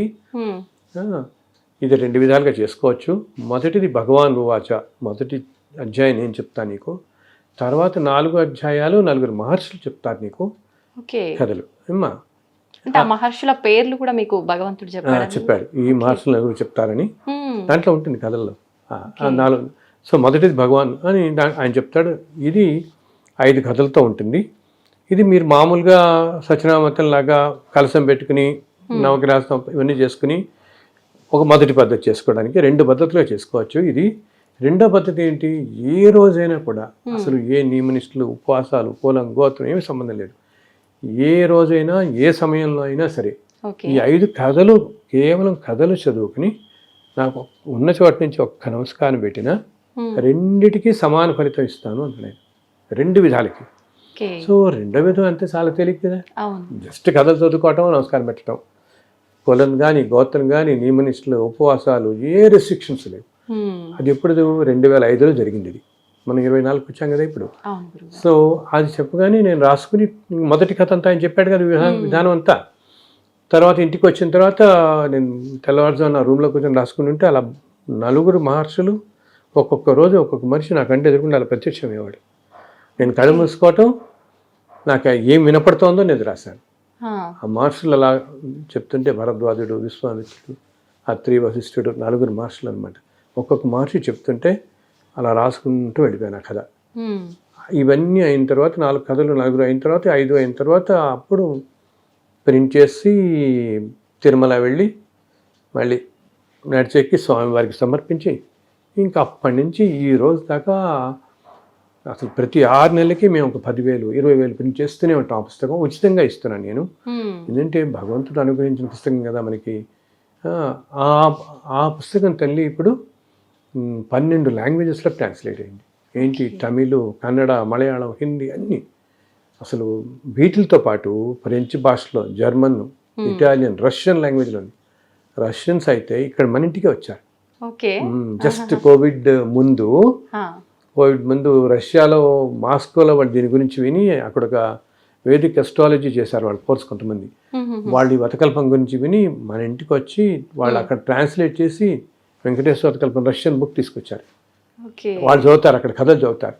అలా జర్మనీలో చదువుతున్నారు, ఎన్నెన్నో దేశాలు చదువుతున్నారు. సో ఇప్పుడు ఏంటంటే ప్రపంచం అంతా కొన్ని కోట్ల మంది ప్రతి శనివారం చదువుతారు. ఏంటి, కథలు చదువుకొని నమస్కారం పెడతారు. దాంతో అక్కడితో వాళ్ళందరి కష్టాలు తీరుతున్నాయి అనమాట. ఎటువంటి కష్టాల్లో అయినా బయటపడడానికి ఇది అతి తేలిక ఉపాయం అని ఇప్పుడు అందరూ పెద్ద పెద్ద చెప్పాలంటే పీఠాధిపతులు, ధర్మంలో చాలా ఉన్నతమైన వాటిలో స్థానం అందరు చెప్తున్నారు, నాయన వతకల్పం పట్టుకోండి, వెంకటేశ్వర వతకల్పం ఏం అక్కర్లేదు, అన్ని తీరుస్తుందని. అండ్ తేలిక కూడా కదా, ఇలా చెప్పాను కదా, ఏ నియమనిష్టలతో లేదు. సో ఇంకా అప్పటి నుంచి మేము మధ్య మధ్యలో 10,000 20,000 ప్రింట్ చేస్తున్నాం, ఇస్తున్నాం. అండ్ నా వెబ్సైట్లో కూడా నా బుక్స్ అన్నీ పెట్టేశాను. ఎవరన్నా ఫ్రీగా డౌన్లోడ్ చేసుకోవచ్చు. ఇంకోటి ఏంటంటే ఇది ఇప్పుడు బాగా ప్రాచుర్యం పొంది ఎన్నో ఆలయాల్లో చేస్తున్నారు, సామూహికంగా చేసుకుంటున్నారు. నేను ఒకటి చెప్పదలుచుకుని ఏంటంటే తల్లి, దీంట్లో ఏంటిది ఇది 21 వారాలు చేయాలి, లేకపోతే ఇది 11 వారాలు చేయాలి, అట్లా ఏమీ లేదు, నియమాలు ఏమీ లేవు, ఏ నియమాలు లేదు. ఈ పుస్తకం పంచిపెట్టాలని ఎవరికీ నియమం లేదు, అటువంటి ఏమీ లేవు. మనం కేవలం మీరు ఉన్న చోట నుంచే మీకు పొద్దున వీలైందో పొద్దున సరే, లేదా సాయంత్రం, లేకపోతే ఇలా కాస్త రెస్ట్ తీసుకుంటారు. కాకపోతే పడుకుని చదువుతున్నారు కొంతమంది. రాత్రి పడుకునే ముందు నాకు చాలా మంది చెప్తారు, నాయన పడుకునే ముందు ఈ పుస్తకం చదివి పడుకుంటాను, హాయిగా నిద్రపడుతుంది నాకు అంటుంటారు. ఆ 5 కథలు చదివి ఒక్క నమస్కారం పెట్టినగా, అంటే మనం చదివేటప్పుడు ఆ అనుభూతితో చదవాలి. అయితే ఇప్పుడు అందరూ ఏమంటున్నారంటేనమ్మా, అసలు ఆ అక్షరాల్లోనే ఆ దేవతలు అందరూ ఉంటారండి అంటారు. ఇప్పుడు ఇన్ని కోట్ల మంది చదివిన వాళ్ళు, కొంతమంది పెద్ద పెద్ద వాళ్ళు చెప్తుంటారు నాకు, భగవంతుడు ఉంటాడు ఆ పుస్తకంలోని. అండ్ స్వామివారికి అత్యంత ప్రీతికరమైన పుస్తకం అయింది ఇప్పుడు ఇది. ఎందుకు ఈ మాట అంటున్నానంటే, కొంతమందికి ఇప్పుడు ఈ పుస్తకం మనం ఇలా అడిగిన వాళ్ళందరికీ, నన్ను ఎవరినో ఒక 5 కాపీలు అడుగుతాను అనుకోండి, నేను వాళ్ళకి 25 పంపిస్తున్నాను. నా ఊర్లో 5 వెళ్ళగా నా పక్కింటి వాళ్ళు ఇంకెవరు నాకు కావాలంటారు, మళ్ళీ వాళ్ళు నన్ను అడగటం, ఇదంతా అవుతుంది ఎందుకు పాపం. 5 అడిగిన వాళ్ళకి 25 పంపుతున్నాం, 20-30 అడిగిన వాళ్ళకి 50-100 కూడా పంపించేస్తున్నాం. ఉంటాయి, నలుగురికి ఉంటాయని చెప్పి. అవునవును. సో అండ్ ఎవరన్నా ఇంకోటి కూడా చెప్తున్నా, మీరు ఎవరన్నా ప్రింట్ చేసుకుని చక్కగా ఇచ్చుకుందాం ఎన్నో ఇచ్చుకోండి, నన్ను ఏం చెప్పుకోని కూడా చేయక్కర్లేదు. ఒకటే అని చెప్పి అమ్మొద్దు అంటాను, ఏం చేయకండి, చక్కగా ఫ్రీగా ఎన్నైనా డిస్ట్రిబ్యూట్ చేసుకోండి. ఇప్పుడు సత్యనామతం ఉంది, దానికి ఏమైనా రైట్స్ సత్యనామతం ఎవరైనా చేసుకోవచ్చు. అలాగే ఈ వెంకటేశ్వర కల్పం కూడా భగవంతుని అనుకుని ఏంటంటే మన ద్వారా ఈ లోకానికి రావటం మనం ఎన్నో జన్మల్లో చేసుకున్న పుణ్యఫలం. అండ్ ఆ స్వామికి అంత ప్రీతికరం కాబట్టి ఇప్పుడు నేను ఎన్నో ఈ మధ్య విన్నది ఏంటంటే ఇన్ని సంవత్సరాల్లో స్వామివారే ఏదో రూపంలో వాళ్ళ ఇళ్ళకి వచ్చి పుస్తకం ఇస్తున్నారు. అలా జరిగిన వాళ్ళు కూడా నాకు చెప్పారు. ఇన్ఫాక్ట్ ఆ పుస్తకం పుచ్చుకుని మాకు చూపించడానికి వచ్చాడు ఒక ఆయన. నేను ఇలా ఒకటే అనుకుంటున్నానండి, పుస్తకం దొరకట్లేదంటే ఓ రోజు నేను మా పూజ గదిలోకి వెళ్ళేటప్పటికి నా పుస్తకాల మధ్యలో మీ పథకల్పం పెట్టింది నా పుస్తకం. నేను అడిగినందుకు నాకు స్వామి ఇచ్చాడు ఈ పుస్తకం. లిటరల్గా అయ్యి ఆ పుస్తకాన్ని చక్కగా ఒక పాలిథిన్ కవర్ అట్టేసుకుని పెద్ద ఆవిడ మా ఇంటికి వచ్చింది. ఒకసారి చూడాలని ఉంది నాయన, స్వామి ఇచ్చిన పుస్తకం ఇది, స్వామికే ఇంత అపురూపం కదా ఈ పుస్తకం అని. అది భగవంతుని అనుగ్రహం. పర్సన్ వెళ్ళి ఇవ్వకుండానే ఆమెకి బుక్ లభించింది. అలా ఎందరో తల్లి ఎంతమంది మాకు చెప్పారంటే, అసలు ఒకరికైతే ఓ రోజు చాలా కష్టాల్లో ఉన్నారు, వెంకటేశ్వర స్వామి అంటే భక్తి ధర్మ మార్గంలో ఉన్నాడు ఆయన. ఆయనకు ఓ రోజు ఇలాగే వెంకటేశ్వర స్వామి కల్లో కనపడి, వెంకటేశ్వరరావు రేపు నువ్వు పెళ్ళికి వెళ్తున్నావు కదా, ఆ పెళ్లిలో నీకు కుర్చీలో ఒక పుస్తకం పడేసి ఉంటుంది వెంకటేశ్వర కల్పం అని, నువ్వు తెచ్చుకుని చదువు నీ కష్టాలని తీరుతాయని చెప్పాడు. సో ఈయన అలాగే వెళ్ళాడు, పెళ్ళి అయింది, ఆ లంచ్ అది చేశారు, అయిపోతుంది, భోజనం కూడా అయింది, ఆయనకేం కనపడలేదు ఎక్కడ. సరే అని చెప్పి ఎవరో ఒక ఫ్రెండ్ ఏమన్నాడంటే ఇంక వెళ్ళిపోదాం ఇంటికి అనుకుంటే ఎవరో ఫ్రెండ్ కనపడతాడు. కనపడి అతను అంటాడు, ఇక్కడ దాకా వచ్చావు కదా కాసేపు మా ఇంటికి రా అంటాడు. అనేటప్పుడు అలాగే వెళ్దాం పదంటే అతను ఏమంటాడు, నేను ఇంకా భోజనం చేయలేదు, ఒక 10 నిమిషాలు కూర్చొని వస్తానంటాడు. అలాగే కూర్చుంటానని వెళ్ళిపోతున్న మనుషుల్లో వెనక్కి వచ్చి కుర్చీలో కూర్చుంటాడమ్మా. అన్ని ఖాళీ అయిపోతే చేస్తుంది, భోజనాలు చేసి వెళ్ళిపోతారు అందరూ. ఇంత ఆగమన్నాడు కదా అని ఆగడం కోసం వెనక్కి వచ్చి కూర్చుంటే ఆ పక్క చైర్లో వెంకటేశ్వర కల్ప బుక్ అలా పెట్టింది. ఎంత మిరకలు చెప్పు, తీసి కళ్ళకు అద్దుకున్నాడు. అండ్ యూనో నెక్స్ట్ డే వాళ్ళ అమ్మాయి పెళ్లి సెటిల్ అయింది. అనుకోకుండా అంతకుముందు చూసిన సంబంధం వాళ్ళు ఒప్పుకోవటం. ఆయన నాకు ఎక్కడ గుంటూరులోనే ఎక్కడ అనమాట నాకు ఫోన్ చేసి, ఇలా జరిగిందండి, నేను అనుకున్న స్వామి నా కల్లో కనపడి మరి ఇచ్చాడు. నేను ఆ రోజు కూడా నేను ఇంటికి వస్తూ ఊనే బస్సులో చదివేసుకున్నాను ఆ కథలు. నెక్స్ట్ డే పొద్దున్న కల్లా వివాహం అని సెటిల్ అయింది, అందుకని మా పెళ్ళిలో మేము ఒక 200 పంచుకుంటాం, ఇస్తారా అని అడిగాడు. సో ఇలాగ ఎందరో చెప్తున్నారు, భగవంతుడే ఇస్తున్నాడు వాళ్ళకని చెప్పేసి తెచ్చిస్తున్నాడు. కళ్ళ ముందు ప్రత్యక్షంగా కనిపిస్తుంది కదా గురువు గారు. కనిపిస్తుంది. అండ్ బేసికలీ ఏంటంటే ఇందాక చెప్పినట్టు మీకు పెద్ద ప్రొసీజరు ఇవేమీ లేవు కాబట్టి చక్కగా కథలు చదువుకోండి. మీరు ఇంటర్నెట్లో డౌన్లోడ్ చేసుకోవచ్చు, నా వెబ్సైట్ ఉంటుంది, ఆ వెబ్సైట్లో డౌన్లోడ్ చేసుకోవచ్చు. లేకపోతే మనం మీదైన తర్వాత మా ప్రింటర్ ఫోన్ నెంబర్ ఇద్దాం, మీ దాంట్లో ఇవ్వండి, చక్కగా ఆయన కాల్ చేస్తే ఆయన దగ్గరికి వెళ్ళి తెచ్చుకోవచ్చు. ఎన్ని కాపీలైనా తెచ్చుకుంటే ఎవరైనా తెచ్చుకోవచ్చు, ఫ్రీగా ఇస్తారు. హైదరాబాద్లోనే భగవంతుడు ఏం చేస్తారంటే వెళ్ళి మనం ఇంత కష్టపడుతున్నాం కదా అని ఆయన అందరినీ మీలాంటి వాళ్ళందరినీ పంపిస్తున్నాడు నలుగురికి వెళ్ళేలాగా. సో ఒక ఆయన సత్యనారాయణ గారు అని చెప్పి 15 సంవత్సరాలుగా అన్ని పుస్తకాలు ఆయన ప్రింట్ చేస్తున్నాను నాకు. ఎంతో చక్కగా జాగ్రత్తగా దగ్గర కూర్చొని చేస్తుంటారు. సో ప్రతి 6 నెలలకి బదులు ప్రింట్ చేసి వస్తుంటాం, అలా వెళ్ళిపోతుంటాయి. ఎవరో ఒకరు సహాయం చేస్తున్నారు మా స్నేహితులు.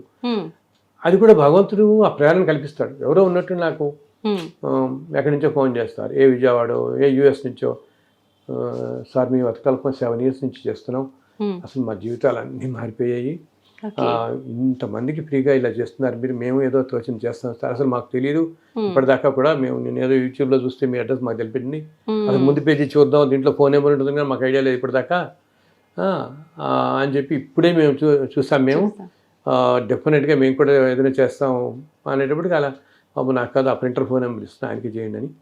సో మళ్ళీ ఇంకా 5,000 కాపీలు, మళ్ళీ 10,000, ఇలా ఒక యజ్ఞంలా వెళ్ళిపోతుంది. నిజంగా అసలు ఎలా జరుగుతుంది అంటే నాకు తెలియదు, ఎలా జరుగుతుంది, భగవంతుడు నడిపిస్తున్నాడు గురుగారు మీ ద్వారా. అబ్సల్యూట్లీ భగవంతుడు నడిపిస్తున్నాడు. అందుకని నేను ఇప్పుడు ఇలాగా అంటే మన వాళ్ళందరికీ రకరకాల నమ్మకాలు ఉంటాయి కదా. ఇప్పుడు ఒకరికి ఇప్పుడు మనం వెంకటేశ్వరం ఎలాగో కొంతమందికి అమ్మవారు అంటే చాలా ప్రాణం, కొంతమంది శివుడు అంటే ప్రాణం, ఇంకా హనుమంతుడు అంటే చాలా ప్రాణం, అలా ప్రదర్శన చేసేస్తుంటారు హనుమంతు గుడి చుట్టూతా. రకరకాలుగా ఎవరెవరు ఒక్కొక్కళ్ళకి ఒక్కొక్క దేవత మీద వాళ్ళకి దానికి కూడా కారణం ఉంటుంది. ఏదో జన్మలో వాళ్ళకి ఏవో లింక్ ఉండి అందువల్ల ఒక దేవత మీద వాళ్ళకి ఆ గురి వచ్చేస్తుంది అనుకోకుండా. మనం అనుకుంటుంటాం ఎందుకు నాకు శివుడు అంటే ఎంత ఇష్టం, నాకు హనుమంతుడు అంటే చూస్తాం కదా ఇవన్నీ. ఎందుకు వాళ్ళకి పుట్టినప్పటి నుంచి వాళ్ళకి హనుమంతుడు అంటేనే ప్రాణం ఉంటుంది వాళ్ళకి, అవును. ఎందుకు అలా అటాచ్ అయిపోతారు అనమాట. అది ఎందుకు వీళ్ళు ఇంత ముందు జన్మల్లో వీళ్ళు బహుశా ఏదో హనుమంతుడి ఆలయంలో ఏదో అర్చకుడు అవటమో, లేకపోతే ఆ ఆలయానికి సమీపంలో ఉండటమో, లేకపోతే ఒక పెద్ద హనుమంతుడి ఆలయం ఏదో కడుతుంటే వీళ్ళు కూడా ఆ కడుతున్న దాంట్లో ఉండటమో, ఏదో ఆ సోల్ కనెక్ట్ అయిపోయి సోల్కి చెప్పాను కదా, సోల్ తెలుస్తూనే ఉంటుంది కదా. సో ఇన్ని జన్మలు మారినా ఆ సోల్కి అది గుర్తుండి హనుమంతుడి విగ్రహం కనపడితే వీళ్ళు ప్రాణాలు లేచి వస్తుంది, సంతోషపడిపోతుండే. ఎప్పుడు హనుమంతుడు అలా చేస్తుండే.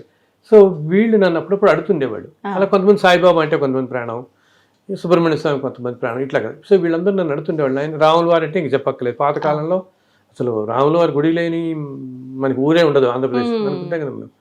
సో ఇట్లాగా సరస్వతీదేవి, నరసింహస్వామి, శ్రీకృష్ణుడు ఇలా. సో నేను తర్వాత కాలంలో అందరి దేవతల మీద రాశాను ఇలాగే. శ్రీకృష్ణ మతం అని రాశాను, సుబ్రహ్మణ్య మతం రాశాను. అండ్ అన్నిట్లో కూడా ఇలాగే 5-6 కథలు ఉంటాయి.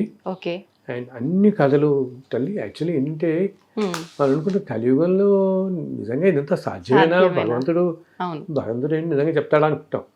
కానీ ప్రతి పుస్తకం తల్లి అలా నాకు ఆ భగవంతుడు కూర్చొని పక్కన చెప్తుంటే రాశాను. అంటే ఏ చరిత్ర ఏ దేవుడికి సంబంధించింది రాస్తున్నారో ఆ దేవుడే చెప్పారా గురుగారు మీకు? ఆ దేవుడు చెప్పారు.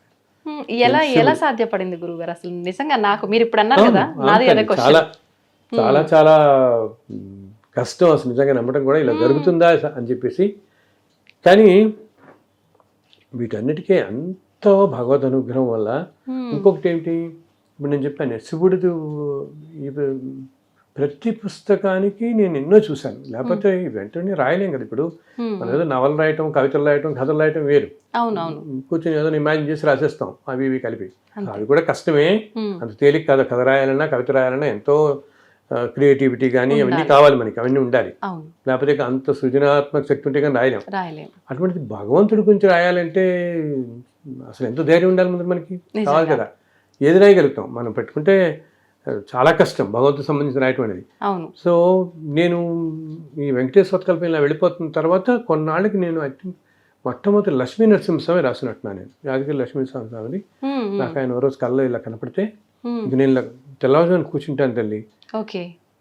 ఆ కథలు ఏవైతే ఒక్కొక్క పుస్తకంలో ఉంటాయో ఆ కథలు మొత్తం నా ముందు అలా వెళ్ళిపోతాయి, ఒక దృశ్యంలాగా మొత్తం జరిగిందంతా అలా వెళ్ళిపోతుంది. కొన్ని అలా వెళ్ళిపోతున్నాయి, కొన్నిటికి ఏంటంటే సాక్షాత్ భగవంతుడు ఇలా చెప్పేస్తాడు, ఈ విధంగా ఈ ఊర్లో ఇలా జరిగింది అయినా అలా చెప్తుంటే అదంతా నాకు కనపడుతూ ఉంటుంది కంటికి. ఆ జరిగిందంతా అదంతా నేను ఆ పుస్తకంలో రాసుకుంటూ వెళ్ళిపోతున్నాను ఆ చాప్టర్. అందుకనే నువ్వు చెప్తే ఆశ్చర్యపోతావు. కొంతమంది పెద్ద పెద్ద ఇప్పుడు లక్ష్మీ నరసింహస్వామి మొత్తం రాసినప్పుడు నేను యాదగిరి గుట్ట వెళ్ళి మొట్టమొదటి కాపీలు అక్కడ పెట్టి పూజ చేశాను.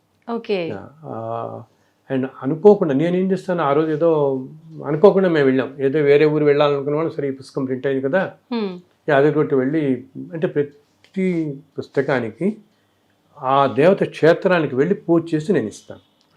ఇంకా పేపర్లో వస్తూ ఉంటుంది, ఫ్రీగా ఇస్తాను అలా అనమాట. సో మేము అలా లక్ష్మీస్వామి టెంపుల్కి వెళ్ళి పుస్తకాలు ఇచ్చాం. చాలా సంతోషపడ్డారు అర్చకులందరూ, కళ్ళకద్దుకు నేను పాదాల దగ్గర పెట్టారు. పెట్టి సంకల్పం చదువుతుంటే అనుకోకుండా ఆ రోజు నక్షత్రం స్వాతి నక్షత్రం. స్వాతి నక్షత్రం లక్ష్మీ నరసింహస్వామి జన్మ నక్షత్రం. నాకు తెలియని కూడా తెలియదు. మేము యాక్చువల్గా తిరుపతి వెళదాం అనుకున్నాం ఆ ట్రిప్. అప్పుడు మనకి ఇక్కడ ఎజిటేషన్ అవుతూ ఉండి ఏదో ట్రైన్స్ అన్ని క్యాన్సిల్ అయ్యి అప్పటికప్పుడు మా టికెట్స్ అన్ని క్యాన్సిల్ అయ్యి అయ్యో ఎలాగ రాస్తారో ఏదో అవుతుంది అనమాట. ఎలాగ మా బ్రదర్స్ మేము అందరం వెళదాం అనుకున్నాం. ఎలాగ లీవ్ పెట్టేస్తాం కదా, 2 రోజులు ఖాళీ కదా అనుకుని, సరే ఈ పుస్తకం ఉంది కదా ముందు యాదగిరి గుట్ట దగ్గరే కదా వెళ్ళిపోవచ్చు అంతే. అలా రాత్రి నుండి పొద్దున్నే దర్శనానికి వెళ్ళి ఆయనకి ఇస్తే అనుకోకుండా చూడ, అంటే ఆయనకి ఎంత ఇష్టం కాకపోతే ఆ స్వాతి నక్షత్రంలోనే ఆయన దగ్గర తెచ్చుకుంటాడు ఆ పుస్తకాన్ని. ఇంకొకటి గురుగారు, స్టార్టింగ్ లో మనం మాట్లాడుకున్నాం కదా, మనం ఒకటి అనుకుంటే డైవర్షన్ భగవంతుడు ఇంకో రకంగా చేస్తారు అని చెప్పి, మీరు అది ప్లాన్ చేస్తే భగవంతుడు ఈ రకంగా మీతో చేయించాలనుకున్నాడు కాబట్టి ఇలా జరిగిపోయింది. అలా ప్రతి పుస్తకానికి తల్లి. ఇప్పుడు శ్రీకృష్ణుడు వ్రతం రాసినప్పుడు అంతే, కృష్ణుడు అట్లా చిన్ని కృష్ణుడు ఇట్లా పరిగెడితే చెప్తుండేవాడు. చాలా అసలు ఎంత డివైన్ ఎక్స్పీరియన్సెస్ ఉంటాయి ఒక్కొక్కటేవి. ఏంటంటే ఈ కలియుగంలో భగవంతుడు ఎన్నో రూపాల్లో దర్శనమిస్తాడు. మామూలుగా ద్వాపర యుగం కృతయుగంలో ఏంటంటే ఆ రూపంలోనే ఆయన మహర్షులు కనపడేవాడు. ఇప్పుడు ఈ యుగంలో ఏంటి, కలియుగంలో రకరకాల రూపాల్లో ఇప్పుడు మనం తిరుమల వెళతాం అనుకో, ఆ, వెళుతున్నప్పుడు ఒక్కోసారి చూడు మనకు అనుకుంటాం, అయ్యో మనకు టికెట్ లేదే, మనకి ఎవరు అంటే ఎవరో ముఖ్యమంత్రి తెలియని వాళ్ళు వచ్చి ఓ టికెట్ మా దగ్గర ఎక్స్ట్రా టికెట్ ఉందండి ఇస్తా ఉంటుంటారు, చెప్తుంటారు కదా. అవునవును. అదేదో క్యూ లైన్లో వెళ్తాం అంటే దొరకట్లేదు, ఎలా తెలవాలంటే ఎవరో ముఖ్యమంత్రి తెలియని వాళ్ళు రావటం, మన లైన్లో తీసుకెళ్ళిపోయి నించోబెట్టేస్తారు. ఇది నాకు ఒకసారి ఎక్స్పీరియన్స్ అయింది గురువు గారు. చెప్పండి. టెంపుల్ కి కొత్తపేట అష్టలక్ష్మి టెంపుల్ ఉంది కదా, దాంట్లో నేను ఆఫీస్ కి ఆఫ్టర్నూన్ షిఫ్ట్ ఉండే నాది. దర్శనానికని వెళ్ళినాం. వెళ్తే చాలా క్యూ లైన్ ఉంది, ఒక 2-3 కిలోమీటర్స్ వరకు. అమ్మో ఇక్కడ వరకు వచ్చిన, నాకు 2 o'clock షిఫ్ట్ ఉంది, చూసే 12 అయిపోతుంది, నేను ఎట్లా వెళ్ళాలి, నాకు మళ్ళీ 1 hour జర్నీ పడుతుంది, ఇక్కడ దాకా వచ్చి దర్శనం చేసుకోకుండా వెనక్కి వెళ్ళలేను, ఏం చేయాలి స్వామి అని నేను అమ్మవారి టెంపుల్లో ఉండి శివుని దండం పెట్టుకున్నా. ఏంటి స్వామి ఇట్లా అయింది, ఎందుకు శివయ్య అని చెప్పి అనుకున్నా. అసలు ఏం అర్థం కాలేదు. మా ముందున్న వాళ్ళు, అమ్మ నువ్వేదో ఇబ్బంది పడుతున్నట్టున్నావు కదా, హడావిడి ఉన్నట్టుంది, ముందుకెళ్ళు పర్లేదు అని చెప్పి ముందు దాకా పంపించారు. అక్కడికి వెళ్ళిన తర్వాత అక్కడ గణపతి ఆలయం ముందున్న అయ్యగారు ఏం చేశారు, అక్కడ డోర్ ఓపెన్ చేసి, జనరల్ గా డోర్ ఓపెన్ చేయరు కదా, డోర్ ఓపెన్ చేసి ఇలా వెళ్ళి చేసుకోండి అమ్మా అని చెప్పి. అసలు ఏంటి ఇదంతా, చాలా షాక్ అయింది. మీ సంకల్పం అంత గట్టిగా ఉండేటప్పటికి వెంటనే ఆయన భగవంతుడు ఏం చేస్తాడు, ఇన్స్టెంట్లీ నీ సంకల్పం ఎప్పుడైతే గట్టిగా ఉందో ఆయన వింటాడు కదా. ఈ send A message to the people, వాళ్ళ మైండ్ లో మెసేజ్ పెట్టేస్తాడు. సో వాళ్ళకి ఆ థాట్ వచ్చేస్తుంది, అందుకో ఆ పిల్లల్ని పిలవాలని వాళ్ళు తెలియకుండానే పిలుస్తారు. 2 10 సో భగవంతుడు అన్ని రూపాల్లో అలా చేస్తూనే ఉంటాడు. మన సంకల్పం గట్టిగా ఉండాలి. గట్టిగా ఉన్నప్పుడు అలా ఈ పుస్తకాల వెనకాల అన్నిటికీ దానికి నేను అలా చూస్తాను. అందుకని ఇప్పుడు చెప్పాను కదా, ఏదంటే ఆ క్షేత్రానికి వెళ్ళటం. ఇప్పుడు సుబ్రహ్మణ్య స్వామి ఉన్నప్పుడు తిరుత్తని వెళ్ళాను, సాయిబాబా రాసినప్పుడు షిరిడి, ఫస్ట్ అక్కడ సమర్పించడం, తర్వాత ఇంకా అలాగే ఫ్రీగా ఇవ్వటం. గురువు గారు, మనకు అన్నమయ్యాచార్యుల వారి కీర్తన ఒకటి ఉంది, ఎంత మాత్రమున ఎవ్వరు తలచినా అంత మాత్రమే నీవు అని. అసలు ఏంటి గురుగారు, దాని అర్థం ఏంటి? అంటే తల్లి, ఇప్పుడు మనం ఇంతమంది వెళ్ళి వెంకటేశ్వర స్వామి దర్శించుకొస్తున్నాం, అండ్ ఎన్ని కోట్లాది కుటుంబాలకి ఆయన కులదైవం, ఇష్ట దైవం కదా, ఇంత ఆరాధిస్తూ ఉంటాం కదా.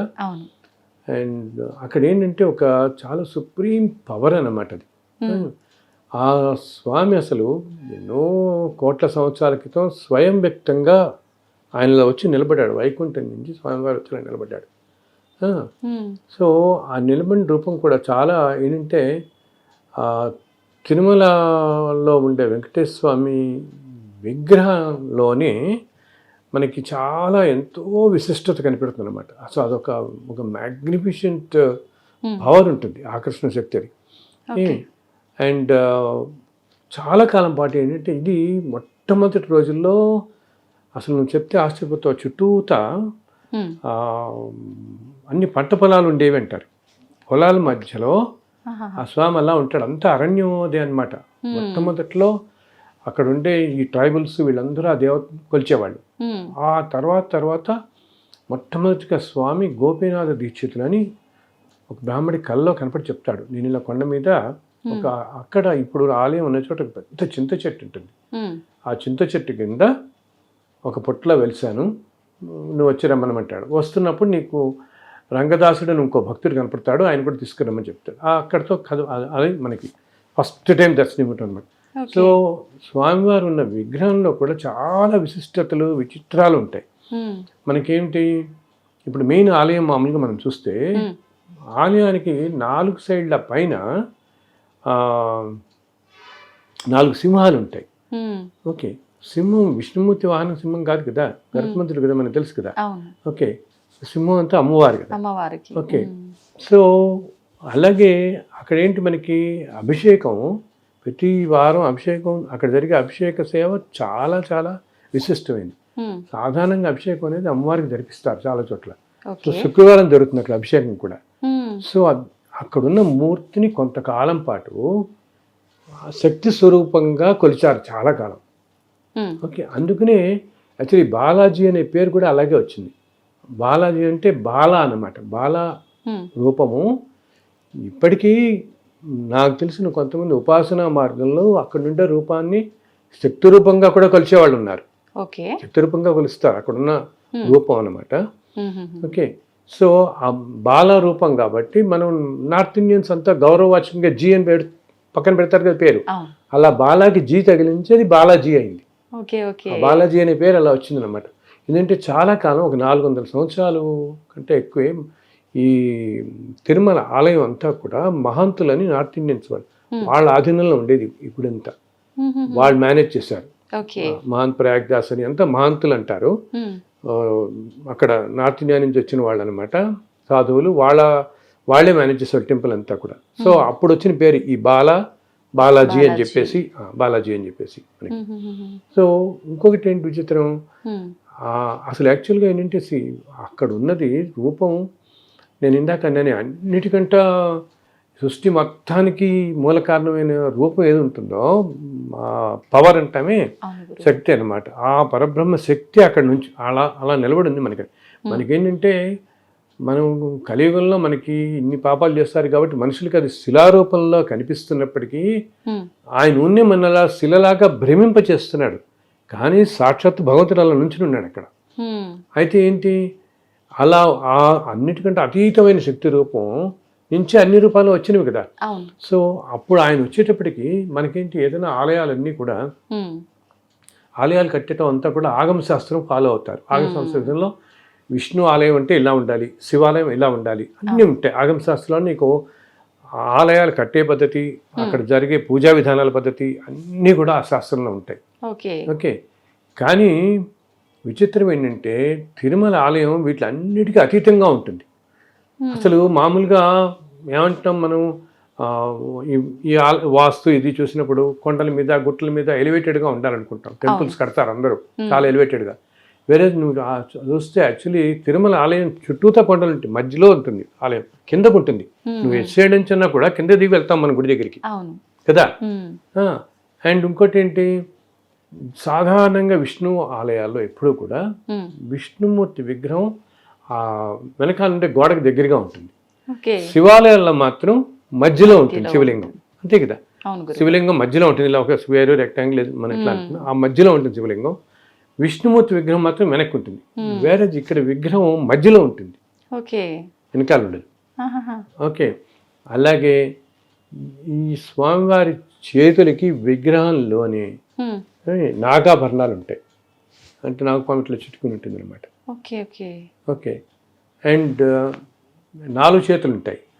అండ్ శంఖ చక్రాలు అనేవి విగ్రహం లోపల యాక్చువల్గా స్వామితో వెలిసినవి కాదు. శంఖ చక్రాలు తర్వాత రామానుజాచార్యుల టైంలో ప్రతిష్ఠింపబడతాయి అనమాట. ఓకే. ఇలా ఎన్నెన్నో విచిత్రాలు అక్కడ.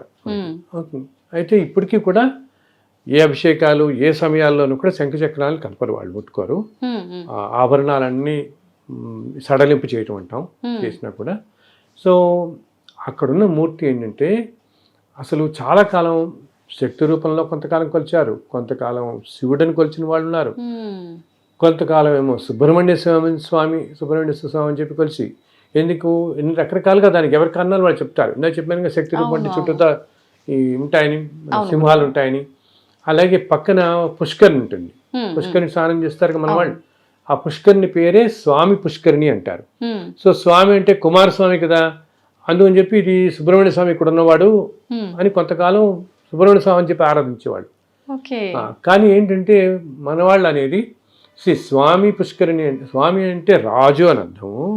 పుష్కరులన్నిటికీ కూడా రాజు అయినటువంటి పుష్కరిణి అక్కడ ఉన్నది కాబట్టి దాన్ని స్వామి పుష్కరిణి అంటున్నారు అని చెప్పి అట్లా అంటారు. ఇలా అయితే ఇప్పటికీ కూడా తమిళనాడులో ఒక సెక్ట్ వాళ్ళు ఉంటారు కొంతమంది, వాళ్ళు ఇప్పటికీ నాకు తెలిసి అప్పుడప్పుడు సుబ్రహ్మణ్యేశ్వరుడినే కొలుస్తుంటారు ఇప్పటికీ, ఆ స్వామిని ఎలా కొలిచేవాడినారు. సో ఇలా జరుగుతూ ఏమైందంటే కొంతకాలం క్రితం యాదవ రాజు పరిపాలిస్తున్న రోజుల్లో అసలు సరిగా ఓ రోజు శివుడిని పూజించడం, ఓ రోజు మహావిష్ణువుని పూజించడం, ఓ రోజు శక్తిని పూజించడం, ఇట్లా ఇవి సరిగా ఉండేవి కాదు. ఒక్కో రోజు ఏ పూజా విధానం వీళ్ళకి సరిగా లేక ఒకసారి పూజ చేయకుండా ఇట్లా వస్తుంటే అప్పుడు ఆ రాజు ఏం చేశాడంటే, అప్పుడు రామానుజాచార్యులు వారిని పిలిపిస్తే, సో రామానుజాచార్యులు వారు వచ్చి ఇక్కడ ఉన్నది విష్ణువే అని చెప్పి నిర్ధారిస్తారు. ఇంకా అప్పటి నిర్ధారించి ఆయన ఈ పూజా విధానాలన్నీ ప్రవేశపెడతారనమాట. దానికి కూడా ఒక పెద్ద కథ ఉంది, ఏ విధంగా నిర్ధారించబడుతుంది అని ఇంకోసారి చెప్పుకుందాం అది. సో అప్పటి నుంచి ఇంకా అక్కడ ఉన్నది విష్ణువే అని కొలుస్తూ పెడుతున్నాం. కానీ ఈ ప్రపంచం మొత్తాన్ని నడిపించుస్తున్న శక్తి ఏదైతే ఉందో ఆ శక్తి అక్కడ ఉంది. అందుకనే అన్నమాచార్యులు వారు ఏమంటారు, ఎంత మాత్రమని ఎవ్వరు తెలిసిన అంత మాత్రమే నీవు అని చెప్పి తలచుదురు నిన్ను శక్తి అంటూ ఇలా అని ఒక్కొక్క రూపం అంటూ ఏ రకంగా వచ్చినా ఆ రూపంలో నువ్వు కనిపిస్తావు అని చెప్పి ఆయనే అంటారు దాంట్లో ఒక కీర్తనలో చెప్తారనమాట. సో అన్ని మూర్తులు కలిపి ఉన్నటువంటి స్వరూపం అక్కడ ఉన్నది. ఈ సృష్టి మొత్తానికి మూల కారణమైన స్వరూపం అన్నమాట. అన్నిట్లో ఎప్పుడుదో కూడా ఎవరికి తెలియదు, ఎన్ని కోట్ల సంవత్సరాల క్రితమో వెలిసిన మూర్తి. అండ్ చాలా కాలం ఒక ఆలయం అనేది లేకుండా ఆయన అలా ఎండకి వానికి తెరుస్తూ అలా ఉన్నాడు. ఆ తర్వాత రాజులు అది రావడంతో తర్వాత నెమ్మదిగా ఆలయ నిర్మాణం వస్తూ వచ్చింది. అండ్ ఇంకా విశేషం ఏంటంటే అసలు తర్వాత ఆ టైంలో మొట్టమొదటి స్వామివారు ఒక్కడే, ఇంక ఏ ఆలయాలు లేవు. తర్వాత చూస్తున్నామన్నీ తర్వాత వచ్చినవి. మనకి లోపల పెడితే యోగ నరసింహ స్వామి ఉంటారు, ఇవన్నీ తర్వాత వచ్చినవి అనమాట. మొట్టమొదటి స్వామివారు ఒక్కడు అలా నిల్చున్నాడు మన కోసం కలియుగంలో. అయితే గురుగారు, మనం అక్కడ తిరుపతికి వెళ్ళిన తర్వాత దేవుణ్ణి దర్శించుకునే విధానం కూడా రాంగ్, వేరే విధానం ఉంది అని చెప్పి నేను కొంతమంది ద్వారా విన్నాను. నిజంగా దర్శించుకునే విధానం ఏ విధంగా ఉండాలి గురుగారు? అంటే విధానం రాంగ్ అని కాదు, ఒక్కొక్క క్షేత్రానికి ఒక్కొక్క విశిష్టత ఉంటుంది అనమాట. ఏ విధంగా అని చెప్పేసి యాక్చువల్గా మనం ఒకటి తల్లి ఏంటంటే, ఇప్పుడు మనం అనుకుంటాం తిరుపతి వెళ్తున్నాం, కొంతమంది నాదో చాలా గొప్పగా చెప్పుకుంటారు, మేము 40 సార్లు వెళ్ళామండి, మేము 60 సార్లు వెళ్ళామండి అని ఉంటారు. అసలు ఎప్పుడు అలా చెప్పకూడదు. ఎందుకంటే నేను ఇటువంటి వాళ్ళలో కొంతమందిని చూశానమ్మా నేను. ఏంటి వాళ్ళు ఒక 400-500 జన్మల్లో తిరుపతి వచ్చి దర్శించుకుందాం అనుకుంటే వాళ్ళ వల్ల కాలేదు. ఈ జన్మలోనే ఫస్ట్ టైం వాళ్ళు వస్తున్నారు.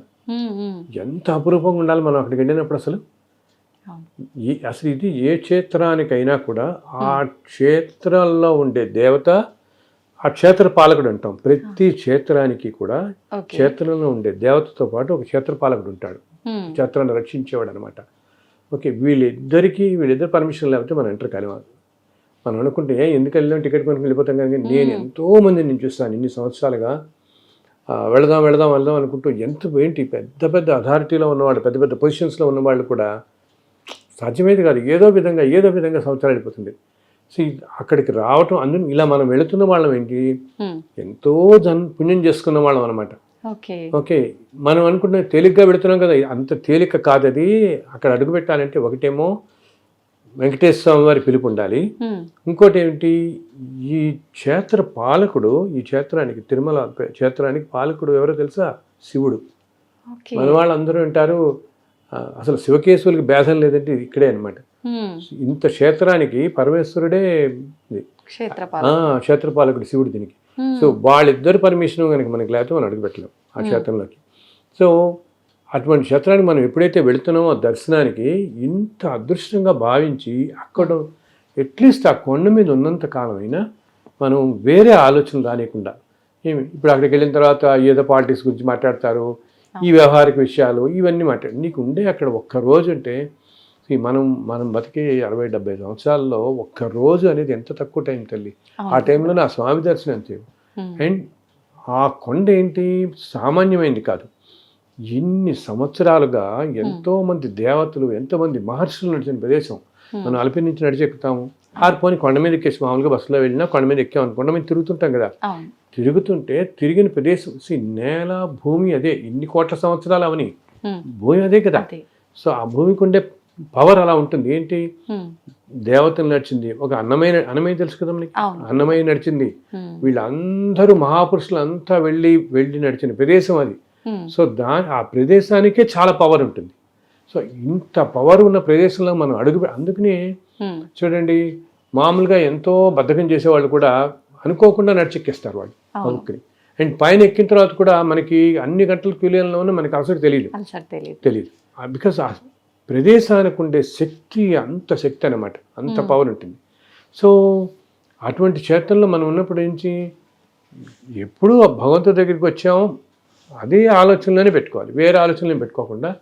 అండ్ తిరుమలలో ఏంటంటే ఒక సాంప్రదాయం వస్తుంది, ఏమిటంటే మొట్టమొదట స్వామి పుష్కరిణిలో స్నానం చేయాలి. పుష్కరిణిలో స్నానం చేసి వరాహస్వామిని దర్శించుకొని, ఎదురుకుండా వరాహస్వామి ఆలయం ఉంటుంది, వరాహస్వామిని దర్శించిన తర్వాత స్వామివారిని దర్శించుకోవాలి. ఇది యాక్చువల్ సాంప్రదాయం అనమాట. ఈ మూడు ఇలా చేయాలి. ఇలా చేస్తే ఆ యాత్ర మనకి అక్కడితో సఫలీకృతం అయినట్టు. అలాగే కొండ మీద ఎంత పవర్ఫుల్, ఇప్పుడు నీకు అంతగా పుష్కరిణిలో స్నానం చేసేంత టైము ఓపిక లేదని కనీసం వెళ్ళి 4 నీళ్ళని చల్లుకోండి. ఎందుకంటే తల్లి ఆ పుష్కరిణిలో ప్రతి సంవత్సరం ఒకరోజు 3,000,000 తీర్థాలు, ఈ ప్రపంచంలో ఉన్న అన్ని తీర్థాలు, అన్ని నదులు, అన్ని సముద్రాలు అన్నీ కూడా ఒకరోజు వచ్చి ఆ పుష్కరంలో కలుస్తాయి మొత్తం అన్నమాట. ఎందుకు కలుస్తాయి తెలుసా? ఈ నదులు, క్షేత్రాలు వీటిలన్నిటిలో ఎంతోమంది వాళ్ళ పాపాలు పోగొట్టుకోవడానికి వెళ్ళి స్నానాలు చేస్తారు కదా. సో ఈ పాపాలన్నిటి మలినం అయి ఉంటాయి నదుల్లో, వీటిల్లో. ఈ మలినం తొలగడం కోసం అవన్నీ వచ్చి ఒక రోజున దీంట్లో కలుస్తాయి ఒకరోజు. అక్కడితో మళ్ళీ ప్యూర్ అయిపోతాయి. అంటే ఇన్ని కోట్ల తీర్థాలు, అన్ని నదులు, సముద్రం అన్నీ వచ్చి దాంట్లో కలుస్తున్నాయంటే, సముద్రాలు కానీ తీర్థాలు కానీ ఇంత పుణ్యప్రదమైనవన్నీ కలుస్తున్నాయి దాంట్లో. అంటే ఎంత పుణ్యప్రదం అసలు, ఎంత పవిత్రమైన పుష్కరిణి అన్నమాట. అందుకని పాతకాలంలో అందరూ పుష్కరిణిలో స్నానం చేసేవాళ్ళు. ఇప్పుడు ఏంటి హడావిడి స్పీడ్ అయిపోయి వెళ్ళిపోతున్నారు. కనీసం మీకు ఏమాత్రం వీలున్నా పుష్కరిణిలో స్నానం చేసి చక్కగా అసలు సర్వ రోగాలను పోతాయి తల్లి. అంత పవిత్రమైన నీరు అనమాట. అంతేకాకుండా ఇంకోటి ఏంటంటే, వైకుంఠంలో విరజా నది అని ప్రవహిస్తూ ఉంటుంది. వైకుంఠంలో మాత్రమే, భూమి మీద ఉండదు. ఆ వైకుంఠంలో ఉండే విరజా నది ఇక్కడ తిరుమలలో స్వామివారి పాదాల కింద ప్రవహిస్తూ ఉంటుంది, అంతర్వాహిని లాగా కొండల్లో. అది ఒక కాలంలో ఎట్లా ఉండేదంటే, ఆ స్వామివారి పాదాల నుంచి ఇలాగ బయటికి వాటర్ వచ్చేది గుళ్ళు అంతా, స్ప్రింకిల్స్ లాగా. లేదు, పాదాలను బయటకు వచ్చేసేది వాటర్. అందుకని వాళ్ళ తర్వాత కాలంలో కొంచెం సీసం అది వేసి చేశారు, నీళ్ళు వచ్చేసేవి. సో కింద అంతర్వాహిని లాగా వైకుంఠంలో ఉండేది. ఆ విరజా నది ఇది కూడా ఈ పుష్కరంలో కలిసి ఉంటుంది. సో ఎంతో పుణ్యపదం. అందుకని కనీసం 4 నీళ్ళు చల్లుకున్న పుణ్యపదం. ఆ తర్వాత ఇంకా స్వామిని దర్శించుకునేటప్పుడు ప్రతి క్షణం మనం దర్శించుకుంటున్నప్పుడు ఆయనే తలుచుకుంటూ వెళ్ళండి మీరు వెళ్ళేంత వరకు కూడా. బికాస్ ఆ చుట్టుపక్కల అంతా ఆయన ఉంటాడు. అట్లాగే మనకి సాధారణంగా చాలామంది వెళ్ళే వాళ్ళలో కోరికలతో వెళ్ళేవాళ్ళు ఉంటాం కదా, ఏదో కష్టంతో. ఆ కోరికలేవో మీరు ముందే చెప్పుకోండి మనసులో మీకు. ఎందుకంటే అక్కడికి వెళ్ళేటప్పటికి మనం ఆ భగవంతుడు ఎంత పవర్ఫుల్ అంటే తల్లి, ఒక పెద్ద ఆరాలాగా ఉంటుంది అక్కడ, ఒక వేరే డైమెన్షన్ ఉంటుంది అన్నమాట. మనం ఎప్పుడైతే ఇంకా మహాద్వారం దాటి ధ్వజస్తంభం దగ్గరికి వెళ్ళిపోతామో ఆ వలయంలోకి వెళ్తాం, ఆ డైమెన్షన్లోకి. అక్కడికి వెళ్ళగానే మనకి అసలు థాట్లెస్ అయిపోతాం. మనకి ఏ కోరికలు ఏమి, అసలు మెస్మరైజ్ అయిపోతాం అనమాట పూర్తిగా. మనం కూడా డైమెన్షన్లోకి వెళ్తాం కదా, ఏం తెలియదు. అందుకు మీరు అసలు చెప్పాలంటే మనకి ఏం కావాలో ఆయన తెలియదా? తెలుసు, అన్నీ ఆయన తెలుసు. సో మన తృప్తి కోసం మనం తెలుసుకోవటం. ఇంకొకటి పైన ఎప్పుడు కూడా ఎంతోమంది దేవతలు నిత్యం రకరకాల రూపాల్లో తిరుగుతుంటారు అక్కడ. నిజమైన నిజంగా. అండ్ ఎస్పెషల్లీ పొద్దున సుప్రభాత సమయంలో, ఇంకా ముందు ఆలయం తెరిచే ముందు అనమాట, ఈ దేవతలు అందరూ వచ్చి స్వామిని దర్శించుకుంటారు వచ్చి. అందుకని చాలా వైబ్రెంట్గా ఉంటుంది మార్నింగ్ టైంలో. మనకి అప్పటి నుంచి 6:30 అప్పటిదాకా చాలా వైబ్రెంట్గా ఉంటుంది. సో వీలున్న వాళ్ళు ఆ సమయంలో దర్శనానికి వెళ్ళటం కష్టం చాలా. కనీసం మీరు ఆలయం బయటంతా ఓపెన్ ప్లేసే కదా, చక్కగా 3-4 అప్పుడు మీరు ఎక్కడన్నా కూర్చుని కాస్త కళ్ళు మూసి ధ్యానం అని కూడా నేను కళ్ళు మూసి కూర్చుంటే చాలా ప్రశాంతంగా, ఏ ఆలోచన లేకుండా మీరు అందరు దేవతలు అక్కడ తిరుగుతున్నట్టు మనకి ఆ ఫీలింగ్ వస్తుంది. చక్కగా గ్రహించగలుగుతాం, చక్కగా గ్రహించవచ్చు. అసలు మన శరీరం ఎంతో లైట్గా అయిపోయినట్టు అనిపిస్తుంది. 3-4-3:30 ఆ టైంలో కాస్త ప్రశాంతంగా గుడి బయట పుష్కరం దగ్గర ఎక్కడో సరే అక్కడెక్కడ కూర్చున్నా కూడా ఉంటుంది అనమాట. అంతేకాకుండా అసలు ఇంకా ప్రశాంతంగా కూర్చోగలిగితే ఆ టైంలో 2:30-3 ఆ టైంలో సుప్రభాతం చదువుతారు కదా, అది ఆ టైంలో యాక్చువల్గా అక్కడ ఎప్పుడు కూడా ఓంకారం ప్రతిధ్వనిస్తూ ఉంటుంది ఆ కొండల్లో. నిత్యం అని మనకి తెలియదు అసలు, అది మామూలుగా వినపడదు అనమాట. మనం కనుక కొంచెం ధ్యానంలో వెళితే, ధ్యానం అంటే మన వాళ్ళందరూ ఏదో కంగారు పెడుపుతారు. ధ్యానం అంటే దానికి ఏదో ప్రాక్టీస్ చేయాలి, 2 గంటలు ముక్కు మూసుకొచ్చేయాలి, అర్థం ఏం అక్కలేదు. ధ్యానం అంటే థాట్లెస్నెస్ అనమాట. నీకు వేరే ఆలోచన రానియకుండా ప్రశాంతంగా ఉన్నామంటే అదే ధ్యానం చేసుకోవడం. వేరే వేరే ఈ లౌకికపరమైన ఆలోచన లేకుండా మనసును ప్రశాంతంగా పెట్టుకుంటే అదే ధ్యానం. అప్పుడు ఒక 10 నిమిషాలు ప్రశాంతంగా పెట్టుకుంటే అప్పుడు ఆ నెక్స్ట్ డైమెన్షన్లో ఉండేవని మనకు కనపడతాయి. యాక్చువల్గా భగవంతుడు ఏంటంటే తల్లి, మన వాళ్ళు అంటారే ఏదో లోకంలో ఉంటాడు దేవుడు మనకు కనపడని. ఆ లోకం అనేది మనం లోకం అంటే అదొక డైమెన్షన్ అనమాట. అది మన పక్కనే ఉంటుంది. ఇప్పుడు మనం ఇలా ఉన్నామా, ఆ డైమెన్షన్ పక్కన ఉంటుంది. మనం ఏంటంటే దాంట్లోకి ఎంటర్ కాలేం మనం. ఓకే, ఆ డైమెన్షన్లోకి ఇలా ఈ శరీరంతో ఇలా ఎంటర్ కాలేం మనం. బట్ మనకు అనుభూతి చెందుతుంది. అందుకని నువ్వు చూడు, కొన్ని కొన్ని ప్రదేశాలకు వెళ్ళినప్పుడు ఇప్పుడు శ్రీశైలము, ఓకే, ఒక కంచి కానీ కాశీ కానీ అటువంటి చోట్ల దేవతలే ఉంటారు కాబట్టి ఆ డైమెన్షన్లోకి మామూలు వాళ్ళు ఎంటర్ అయినా ఒక విధమైన హ్యాపీనెస్ ఫీల్ అవుతాం. హాయి ఫీల్ మనకు తెలియకుండానే తేలిగ్గా అనిపిస్తుంది, సంతోషంగా అనిపిస్తుంది. అండ్ అక్కడి నుంచి కొంత రాబుద్ధి కాదు మనసుకి, మనం చెప్పలేము ఎందుకు రాబుద్ధి కాదు, బట్ ఆ సంతోషం ఫీల్ అవుతాం. Because we step in to that dimension for a while మామూలుగా. అండ్ మనం కనుక ప్యూర్ హార్టెడ్ అయ్యి మంచితనం మంచి సంకల్పంతో ఉండేవాళ్ళైతే ఆ డైమెన్షన్లో ఇంకా బాగా తెలుస్తుంది మనకి అది, ఆ ఫీల్ బాగా అనమాట. సో అందుకే నేను అందరితో మన వాళ్ళతో చెప్తాను, తిరుమల వెళ్ళినప్పుడు మీరు ఉన్నంతసేపు కూడా ఆ కాసేపు వేరే ఆలోచన పక్కన పెట్టేయండి, ఏమి వద్దు, భగవంతున్నే స్మరిస్తూ ఉండండి. మీకు తెలిసిన ఏ నామం అయినా సరే సింపుల్గా ఏదో ఓం నమో నారాయణ, ఓం నమో వెంకటేశాయనో, అలా ఆయన రూపాన్ని ఇవన్నీ కుదరవా, ఆయన రూపం అలా తలుచుకుంటూ ఉండండి దర్శించుకున్నంత వరకు. ఆ ఉన్న ఒక్కరోజు అప్పుడప్పుడు కూడా భగవంతుడికి సంబంధించి ఏమైనా మాట్లాడుకుంటూ ఉండండి. బికాజ్ మనం మాట్లాడే ప్రతిదీ మన చుట్టుపక్కల వాళ్ళని ఏ దేవతో కూర్చోవచ్చు. ఇప్పుడు పక్కన మనం వచ్చి ఏ తమిళనాడు భక్తుడో ఏ మహారాష్ట్ర భక్తుడో కూర్చుంటాడు, మనం అనుకుంటే ఈయనోడు తమిళనాడు భక్తుడు అనుకుంటామా, ఆయన నిజంగా ఏ ఇంద్రుడో ఉండొచ్చు, ఏ చంద్రుడో ఉండొచ్చు. నవగ్రహాలు, అందరు దేవతలు, అష్టదిక్పాలకులు అక్కడ నిత్యం అనేక రూపాల్లో సంచరిస్తారు తల్లి. నేను ప్రత్యక్షంగా అనుభవించాను ఎన్నోసార్లు. అలా సూర్యనారాయణ రావటం, చంద్రుడు రావటం అసలు ప్రత్యక్షంగా చూశాను అనమాట. మీకు ఎట్లా అనిపించింది గురుగారు వాళ్ళు దేవత? అసలు ఆ క్షణంలో తెలిసిపోతుంది మమ్మల్ని ఏ దేవత అనేది చాలా తెలుస్తుంది మనకి, అది ఇన్స్టెంట్గా తెలుస్తుంది. ఎస్పెషల్లీ మార్నింగ్ టైమే, ఇందాక నేను చెప్పాను తెల్లవారుజాము టైంలో. సపోజ్ మనం పొద్దున్న ఏ సుప్రభాతంకి వెళ్ళటమో ఏదైనా వెళ్ళొచ్చాం అనుకోండి, వెళ్ళొచ్చి చూస్తుంటే అసలు ఆ అట్మాస్ఫియర్ అంతా ఛార్జ్డ్ అయిపోయి ఉంటుంది అనమాట. అసలు వేరే డైమెన్షన్లో ఉన్నట్టే ఉంటుంది, అక్కడి నుంచి రాబోద్ది కాదు. అందుకని మన వాళ్ళు చెప్తాను, మీరు దర్శనానికి వెళ్ళినా సరే లేదా మీరు ఆ రోజు రాత్రి పడుకుంటారనుకోండి, అందుకని మేము అంటాం, మన వాళ్ళందరూ ఏమంటారు, ఏదైనా క్షేత్రం వెళ్తే నిద్ర చేయండి అంటారు. అంతే కదా, మన వాళ్ళంతా ఇప్పుడు మోడర్న్ అయిపోయి వెళ్ళిపోయి 2 గంటల దర్శనం 4 గంటలకు వెనక్కి వచ్చేయడం, ఈవినింగ్ అలా చేస్తున్నారు. అసలు అప్పుడు నీకేంటంటే ఓకే ఫలితం సంగతి వదిలిపెట్టి ఒక క్షేత్రంలో నిద్ర చేయమని అనేది ఎందుకంటే అక్కడ ఉండే పాజిటివ్ ఎనర్జీ మనం తీసుకోగలుగుతాం. రాత్రి వేళల్లో అందరు దేవతలు వస్తారు ఆ క్షేత్రాలకి. అలా ఉన్నప్పుడు మన శరీరంలో ఉండే అనారోగ్యాలన్నీ పోతాయి. అందుకని నిద్ర చేయండి అని ప్రతివాడు చెప్పేది. రాత్రి నిద్ర చేస్తే కనుక ఆ తెల్లవారుజామున దర్శనం దేవతలు వచ్చినప్పుడు ఆ ఎనర్జీ అంతా కూడా మనలో ఉన్న డిసీజెస్ అన్నింటినీ తొలగిస్తుంది, మన ఎంతో మార్పు తీసుకొస్తుంది మన ఆరోగ్యం కూడా అనమాట. అదైన తర్వాత అందుకని ఉన్నంతసేపు ఇంకోటి ఏంటి, ఓకే జనరల్ మాటలు కబుర్లు ఇవన్నీ వదిలే. ఈ మధ్య ఇంకొకటి అందరికీ ఇది మానవ సహజం, మనుషులంటేనే మనకి రకరకాలుగా పోతుంది మనసు కదా, అతి సామాన్యమైన వాళ్ళం మనం అందరం.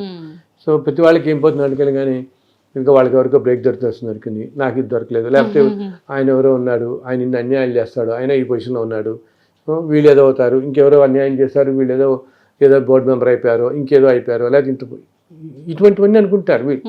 అసలు ఎవ్వరి గురించి జడ్జిమెంటల్గా ఉండద్దు. నేను చెప్తాను, మనకి ఇదంతా అనవసరం. వాళ్ళు ఎవరో ఉన్నారా, వీళ్ళు ఇట్లా ఉన్నారా, లేకపోతే ఇదంతా ఇప్పుడు ఇమర్జీ అంటున్నారు సార్ అంతా కమర్షియల్ అయిపోయింది సార్, ఈ కమర్షియల్ అయిపోయిందా అది అయిపోయింది, ఇదంతా మనకి అనవసరం. ఈయన కోట్ల సంవత్సరాల నుంచి ఉన్నాడే, ఎన్ని సంవత్సరాల్లో ఎటువంటి సంస్కృతుల్లో ఉన్నాయో ఎవరు శ్రీకృష్ణదేవరాయలు వచ్చేవాడు. శ్రీకృష్ణదేవరాయలు వచ్చేటప్పుడు తల్లి ఒక ఫ్రెంచ్ ట్రావెలర్ అనమాట. ఆయన ఆ టైంలో వచ్చి కృష్ణదేవరాయలు 7 సార్లు తిరుమల దర్శించుకున్నాడు. ఆయన వచ్చినప్పుడు కొండ మీదకి తెలుసా 10,000 గుర్రాలు వచ్చేవి. ఆయనతో పాటు 10,000 గుర్రాలు, ఒక 500 ఏనుగులు, ఇవన్నీ వచ్చి కొండకి కొన్ని లక్షల మంది వచ్చేవాళ్ళు ఆయనతో పాటు పరివారం. అలా 7 సార్లు వచ్చాడు ఆయన. ప్రతిసారి ఏదైనా జైత్రయాత్రకు వెళ్ళినప్పుడు అది విజయం పొందగానే తిరుమల వచ్చి స్వామిని దర్శించుకునేవాడు. ఎన్నో ఆభరణాలు ఎన్నో చేయించాడు అక్కడ. అసలు ఒక ట్రావెలర్ రాస్తాడు, వాళ్ళు వెళ్తున్నప్పుడు ఎలా ఉంటుంది పైన అంతా అదే అసలు మనం ఇప్పుడు అనుకుంటాం ఆ రోజుల్లోనే లక్షల మంది వచ్చేవాళ్ళు తిరుమలకి, అలా ఉండేది ఆ క్షేత్రం ఒకప్పుడు అని book the legend the India అని చెప్పి ఒక బుక్ రాస్తాడు అతను. ఒక ఆయన ఇప్పుడు 1700-1800లో అయింది, తర్వాత ఆ మధ్య ప్రింట్ అయింది అది. అక్కడ ఆ మ్యాన్స్క్రిప్ట్ ఇలా ఉండిపోయింది ఎప్పుడుదో. ఓకే, చాలా చాలా విశేషాలు రాస్తాడు తిరుమల గురించి దాంట్లో. సో నేను చెప్తున్నానంటే ఇది కాలక్రమంలో రకరకాలు వస్తాయి. ఇప్పుడు ఇందాకేం చెప్పాను, అసలు 400-500 సంవత్సరం మధ్యలో కొంతకాలం రోజుకు 100 మంది ఉండేవాళ్ళు అంతే అసలు తిరుమల ఆలయంకి, బికాజ్ అంత అడవి కదా, అప్పుడు తిరుపతి లేదు, ఇవి ఏమీ లేవు ఇవన్నీ కూడా. సో ఆలయం అడవి నుంచి వెళ్ళడానికి చాలా కష్టం కాబట్టి ఒక 100 మంది పోగైతే ఈ 100 మంది నడుచుకుంటూ వెళ్ళి దర్శనం చేసుకుని వచ్చేసేవాడు. అర్చకులు కూడా ఏమిటి, పొద్దున 9 అలా వెళ్ళి సుప్రభాతం చేసి ఆలయాలు తెరిచి మళ్ళీ 4 గంటల కింద దిగిపోయేవాళ్ళు. చాలా కాలం క్రితం అలాగే జరిగేది. అసలు పైన ఊరు అనేది లేదు, తర్వాత వచ్చాయి. సో ఆ తర్వాత ఏమైంది, ఇంకా బ్రిటిష్ వాళ్ళు రావడం, చెప్పాను అప్పుడు మహంతులు వాళ్ళ పరిపాలనలో ఉంది, ఎన్నో జరిగాయి. అలాగే ఇప్పుడు ఇంకొకటి, ఇప్పుడు పరిపాలన జరుగుతుంటుంది, రేపు ఇంకొకటి ఉంటుంది. మనకు కావాల్సింది ఈ చుట్టుపక్కల ఇవన్నీ మారిపోతుంటాయి. నేను ఏమన్నాను, ఇవన్నీ మొదట్లో పొలాల మధ్య ఉండేది కూడా అన్నాను, ఊహించుకోలేం మనం. ఆ పొలాల తర్వాత ఏమైంది, చుట్టూత తోటలు ఉండేవి, బ్రహ్మాండమైన గార్డెన్స్ అన్నమాట, ఫ్లవర్ గార్డెన్స్. యాక్చువల్లీ తిరుమల పేరే పుష్ప మండపం అంటారు తిరుమలని, ఎందుకంటే అంత ఆయనకి పుష్పాలంకార ప్రియుడు, విష్ణువు పుష్ప ప్రియుడు అంటాం కదా మనం, ఈయన అభిషేక ప్రియుడు, శివుడు పుష్ప ప్రియుడు. సో అందుకని ఎంతో మంది జమీందారులు పైన ఎన్నో తోటలు పెట్టారు. అన్ని ఇప్పుడున్న గెస్ట్ హౌస్లు ఉన్న చోట్ల అన్ని తోటలే. అందుకనే వాటిని ఇప్పుడు మనం రామ్ బగీచా అని ఎదుర్కొన్నా వింటామా, యాక్చువల్లీ రామ్ బగీచా అంటే తోట అనమాట. ఒకప్పుడు అక్కడ ఒక ఆయన కట్టించిన నార్త్ ఇండియన్స్ పెట్టిన ఒక పెద్ద తోట ఉండేది. సో అందులో దాన్ని రామ్ బగీచా అనేవారు. అలా రకరకాల అన్ని పైన ఆ గెస్ట్ హౌస్ ఉన్న పేర్లు కొన్ని అలాగే ఉంచారు. ఈ కాటా ఈ మండపం ఇవన్నీ అనమాట, ఈ పూలు తోటలన్నీ ఉండేవి, వాటి మధ్యలో ఉండేవాడు. అలా ఇప్పుడు ఇలా వచ్చింది. సో మనం ఇవన్నీ పట్టించుకోకూడదు. ఇప్పుడు రేపు పొద్దున కొన్ని వేల సంవత్సరాలు అయ్యేటప్పుడు ఇంకోటి ఏదో మారిపోతుంది, ఈ సంస్కృతి మారిపోవడంతో ఇవన్నీ. బట్ లోపల ఆయన మాత్రం ఒకటే కదా, ఆయన అలాగే ఉంటాడు. ఆయన వీటన్నిటికీ చిద్విలాసంగా ఉంటాడు, ఆయనకి ఇది ఏమీ పట్టదు. ఓకే, ఇది ఇలా జరుగుతుంది, నన్ను ఏమో జరుగుతున్నారు, ఆయన ఇంత అధర్మాలు జరుగుతున్నాయి, ఇన్యాయాలు జరుగుతున్నాయి, ఆయన ఏం చేయడంటే ఇది కాల ప్రవాహంలో ఎప్పుడూ రకరకాలుగా, కొంతకాలం ఇలా ఉంటుంది, కొంతకాలం ఇలా వెళ్తుంది, ఎన్నెన్నో అవుతుంటాయి. అన్నిటికీ సాక్షిభూతుడు ఆయన చూస్తుంటాడు. అది ఈ అధర్మాలు ఇవన్నీ మనం చేసుకునేవి కదా. సో మనం అక్కడికి, అంతేగాని ఆయనేం కావాలని ప్రకృతి విపత్తులో ఆయన ఏదో సృష్టించడు. మనుషులే అధర్మంగా వెళ్ళిపోయి అడవులు కొట్టేసి నేచర్ని అంతా ఇలా నాశనం చేసి ఇలా తెచ్చుకుంటున్నారు, కానీ ఆయన ఏం చేస్తాడు, ఆయన ఏం చేయడు. దానివల్ల వస్తున్నాయి ఇవన్నీ చెప్తే.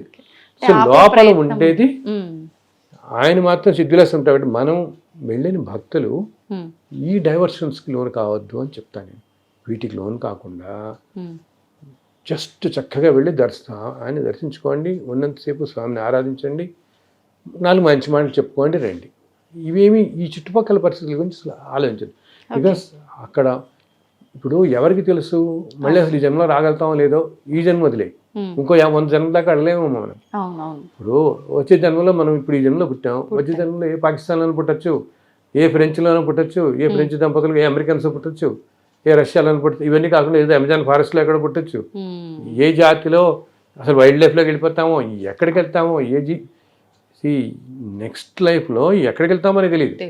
సో మళ్ళీ నువ్వు ఈ తిరుమలని కొన్ని 100 జన్మల దాకా నువ్వు ఇటు రాలేకపోవచ్చు. ఎంత ప్రెషియస్ మరి అది కదా ఆ టైం. అది మన వాళ్ళకి తెలుసు చాలా పవర్ ఉంది ఇదంతా. ఇది కూడా ఉంటే ఇంకా బాగా గ్రహించగలుగుతారు, ఆ శక్తిని ఇంకా బాగా గ్రహించగలుగుతారు. అట్లాగే కొండ మీద ఉన్నప్పుడు సూర్య నమస్కారం పెట్టుకోవడం అంటే చాలా మంచిది. సూర్యుడికి ఒక్కసారి వీలుంటే సూర్యుడు ఉన్నసేపు తిరిగి ఒక్క నమస్కారం. ఎందుకంటే సూర్యనారాయణ అంటే స్వామివారే కదా, సూర్యనారాయణమూర్తి.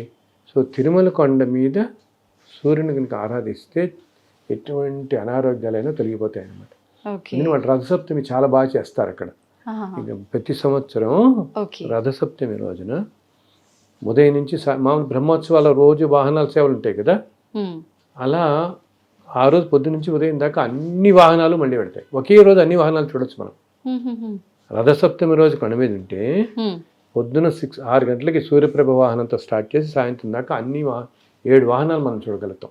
ఓకే. బ్రహ్మోత్సవాలు చేసే వాహనాలు. ఎందుకంటే సూర్యనారాయణుడు ప్రత్యక్ష దైవం కదా. సో కొండ మీద ఉన్నప్పుడు మన వాళ్ళందరికీ నేను చెప్పేది ఏంటంటే ఒక్కసారి సూర్యుడికి నమస్కారం పెట్టుకోండి. అది చాలా మనకి అనారోగ్యాల నుంచి బయటపడేస్తుంది. ఇంత మహత్యం ఎందుకు గురువు గారు? అంటే వెంకటేశ్వర స్వామికి కానీ ఆ స్థలానికి కానీ అక్కడ ఇందాక చెప్పాను చూడు, ఈ సృష్టి మొత్తానికి కారణభూతమైనటువంటి పరబ్రహ్మ స్వరూపమే ఉంది అక్కడ. అండ్ ఆయన ఇప్పుడు మామూలుగా ఆలయాలు ఏంటి, కొన్ని స్వయం వ్యక్తం అంటాం, అంటే భగవంతుడే వెలియటం. కొన్ని ఆలయాలు ఏంటంటే మహర్షుల చేత ప్రతిష్ఠింపబడేవి, కొన్ని ఏమో సిద్ధుల చేత యోగుల చేత ప్రతిష్ఠింపబడేవి. ఇప్పుడు మనం అంటుంటాం చూడు, ఇది అగస్త్యుడు ప్రతిష్ఠించాడు, ఇది భారద్వాజ ప్రతిష్ఠించాడు అని చెప్పుకుంటుంటాం. ఏదైనా గుళ్ళకి వెళ్తే ఊళ్ళల్లో మనం కొన్ని చోట్ల అలాగా కొన్ని సిద్ధులు యోగులు, కొన్ని ఆ స్వామీజీ ప్రతిష్ఠించారు, ఈ స్వామి ఇలా చెప్తుంటాం. కొన్ని ఈ మిగతావి మానవ ప్రతిష్టాలు, అంటే మానవులు మనం కట్టించేవి, వీళ్ళు చేసేవి. సో వీటిలన్నిటికంటే సుప్రీం ఏంటి, స్వయం వ్యక్తం, అంటే భగవంతుడే స్వయంగా మనం కోవటం వెలవటం అనమాట. సో ఇలా తిరుమలలో ఉన్నది అలా సాక్షాత్తు ఆయనతో ఆయన వెలిసింది. ఆయనే మనని కలియుగంలో ఈ కష్టాల నుంచి కాపాడడం కోసం ఆయన తీసుకున్న ఇదనమాట. అందుకని అంత పవర్ఫుల్ ప్లేస్ అది. సాక్షాత్తు భగవంతుడే వైకుంఠం నుంచి వచ్చి నిలబడిన ప్రదేశం కాబట్టి. ఇంకొకటి ఏమిటి, అలాగే ఈ వెంకటాద్రి అని మనం కొండ ఎక్కుతున్నాం కదా, ఈ వెంకటాద్రి అంతా కూడా శేషాచలం కూడా అంటాం. అది యాక్చువల్లీ అంతా ఆదిశేషుడే. ఆదిశేషుడే ఆ పర్వత రూపంలో అలా ఉంటాడు మొత్తం. ఎందుకంటే పైన స్వామివారు ఉన్నారు కాబట్టి పర్వత రూపంలో ఉంటాడు. అలాగే ఆ స్వామి పుష్కరిణి అంతా కూడా వైకుంఠంలో ఉండే ఆ పుష్కరిణి ఇక్కడ వస్తుంది. స్వామి వచ్చాడు కదా, అది కూడా వస్తుంది అనమాట. ఆ పుష్కరిణి కూడా ఇంత పవిత్రమైన ప్రదేశాలు ఉన్నాయి కాబట్టి అంత పవర్ ఆ స్థలానికి. అండ్ ఇంకోటి చెప్పానుగా, ఇన్ని కోట్ల సంవత్సరాలుగా ఇన్ని దేవతలు. అంతేకాదు, అసలు మనం అనుకుంటాం రాములు వారు కూడా సాక్షాత్తు వెళుతూ రామచంద్ర వాళ్ళు కూడా వస్తారు ఇక్కడికి, తిరుమల కొండకు వస్తారు. ఇలా ఎందరో దేవతలు అన్నమాట వచ్చిన ప్రదేశం కాబట్టి ఇన్ని కోట్ల సంవత్సరాలుగా. ఇంకోటి ఏంటి, నిత్యం ఇన్ని వేల సంవత్సరాలుగా ఎన్ని ఆరాధనలు అవుతున్నాయి అక్కడ, ఉదయం నుంచి రాత్రి దాకా అవుతున్నాయి. అండ్ సంవత్సరం పొడుగునా ఒక 300-400 రకరకాల ఉత్సవాలు జరుగుతూనే ఉంటాయి. నిత్యోత్సవ అంటారు వాళ్ళు, వారోత్సవ, పక్షోత్సవ, మాసోత్సవ అని చెప్తారు, సంవత్సరోత్సవం అని అన్ని రకాల ఉత్సవాలు అవుతుంటాయి. 400 ఉత్సవాలు ఎన్నో ఉంటారు వాళ్ళు. ఇన్ని ఉత్సవాలు జరుగుతూ ప్రతిరోజు శ్రీసూక్తం, పురుషోక్తం అన్ని విధాలుగా పూజింపబడుతుంటే ఆ క్షేత్రానికి ఎంత పవర్ ఉంటుంది, వైబ్రేషన్. అండ్ సాక్షాత్తు భగవంతుడే ఉన్నది అక్కడ ఉన్నది. సో దానివల్ల అంత శక్తి ఉంటుంది అనమాట అక్కడ. అందుకనే మనకి అక్కడి నుంచి రాబుద్ది కాదు. ఎందుకంటే మనం ఇప్పుడు మనందరికీ తండ్రి ఎవరు, శ్రీమన్నారాయణుడు. అంతేగా భగవంతుడు ఆయన నుంచే ఈ మానవకట అంతా కదా పుట్టింది. సో మనకి ఆయన మీద మరి అంత సుప్రీం పవర్ మీద మనకి ఎప్పుడు ప్రేమ ఉంటుంది కదా. మన తండ్రి యజమాని అన్నీ ఆయనే కదా. అందులో అడిగితే రాబుద్ది కాదు కాసేపు దర్శనానికైనా. కానీ మనం ఒక్క స్ప్లిట్ సెకండ్ దర్శనం కలిగినా అక్కడ మనం చూసుకోవాల్సింది ఏంటంటే, మనకి ఆయన కనపడ్డా కాదా అన్నది, ఆయన మనకి చూసాడా లేదనేది ఇంపార్టెంట్. ఆ సెకండ్లో ఆయన మనని చూస్తున్నాడా. ఇంకొకటి, ఆయన ఆలయంలోనే కాదు, ఆలయం బయట అంతా తిరుగుతూనే ఉంటాడు చక్కగా. రోజు భక్తులు ఆయనకి ఎంతో సంతోషం అంట. ఏంటి, భక్తులు అందరూ రకరకాల కథలు చెప్పుకుంటూ వాళ్ళ ఎక్స్పీరియన్స్ చెప్పుకుంటుంటారు కదా. కాటేజీల్లో కూర్చుని నాకు ఎంతో గొప్పగా దర్శనం అయింది, నేను ఇలా అనుకోగానే నాకు తీరింది, నేను అందుకనే వచ్చాను, లేకపోతే నేను యూఎస్ నుంచి వచ్చాను, ఇలా వచ్చాను, ఇలా ఎంతోమంది నాకు తెలిసిన ఎంతోమంది భక్తులు. కొంతమంది అయితే ఎంత, సింగపూర్లో నాకు తెలిసిన ఒక భక్తుడు ఉన్నాడు, చాలా స్వామివారికి ఎంతో గొప్ప భక్తుడు. ఆయన ప్రతి నెల సింగపూర్ నుంచి వచ్చి స్వామిని దర్శించుకుని వెళ్తాడు. వినోద్ అని చెప్పి చాలా భక్తుడు అనమాట.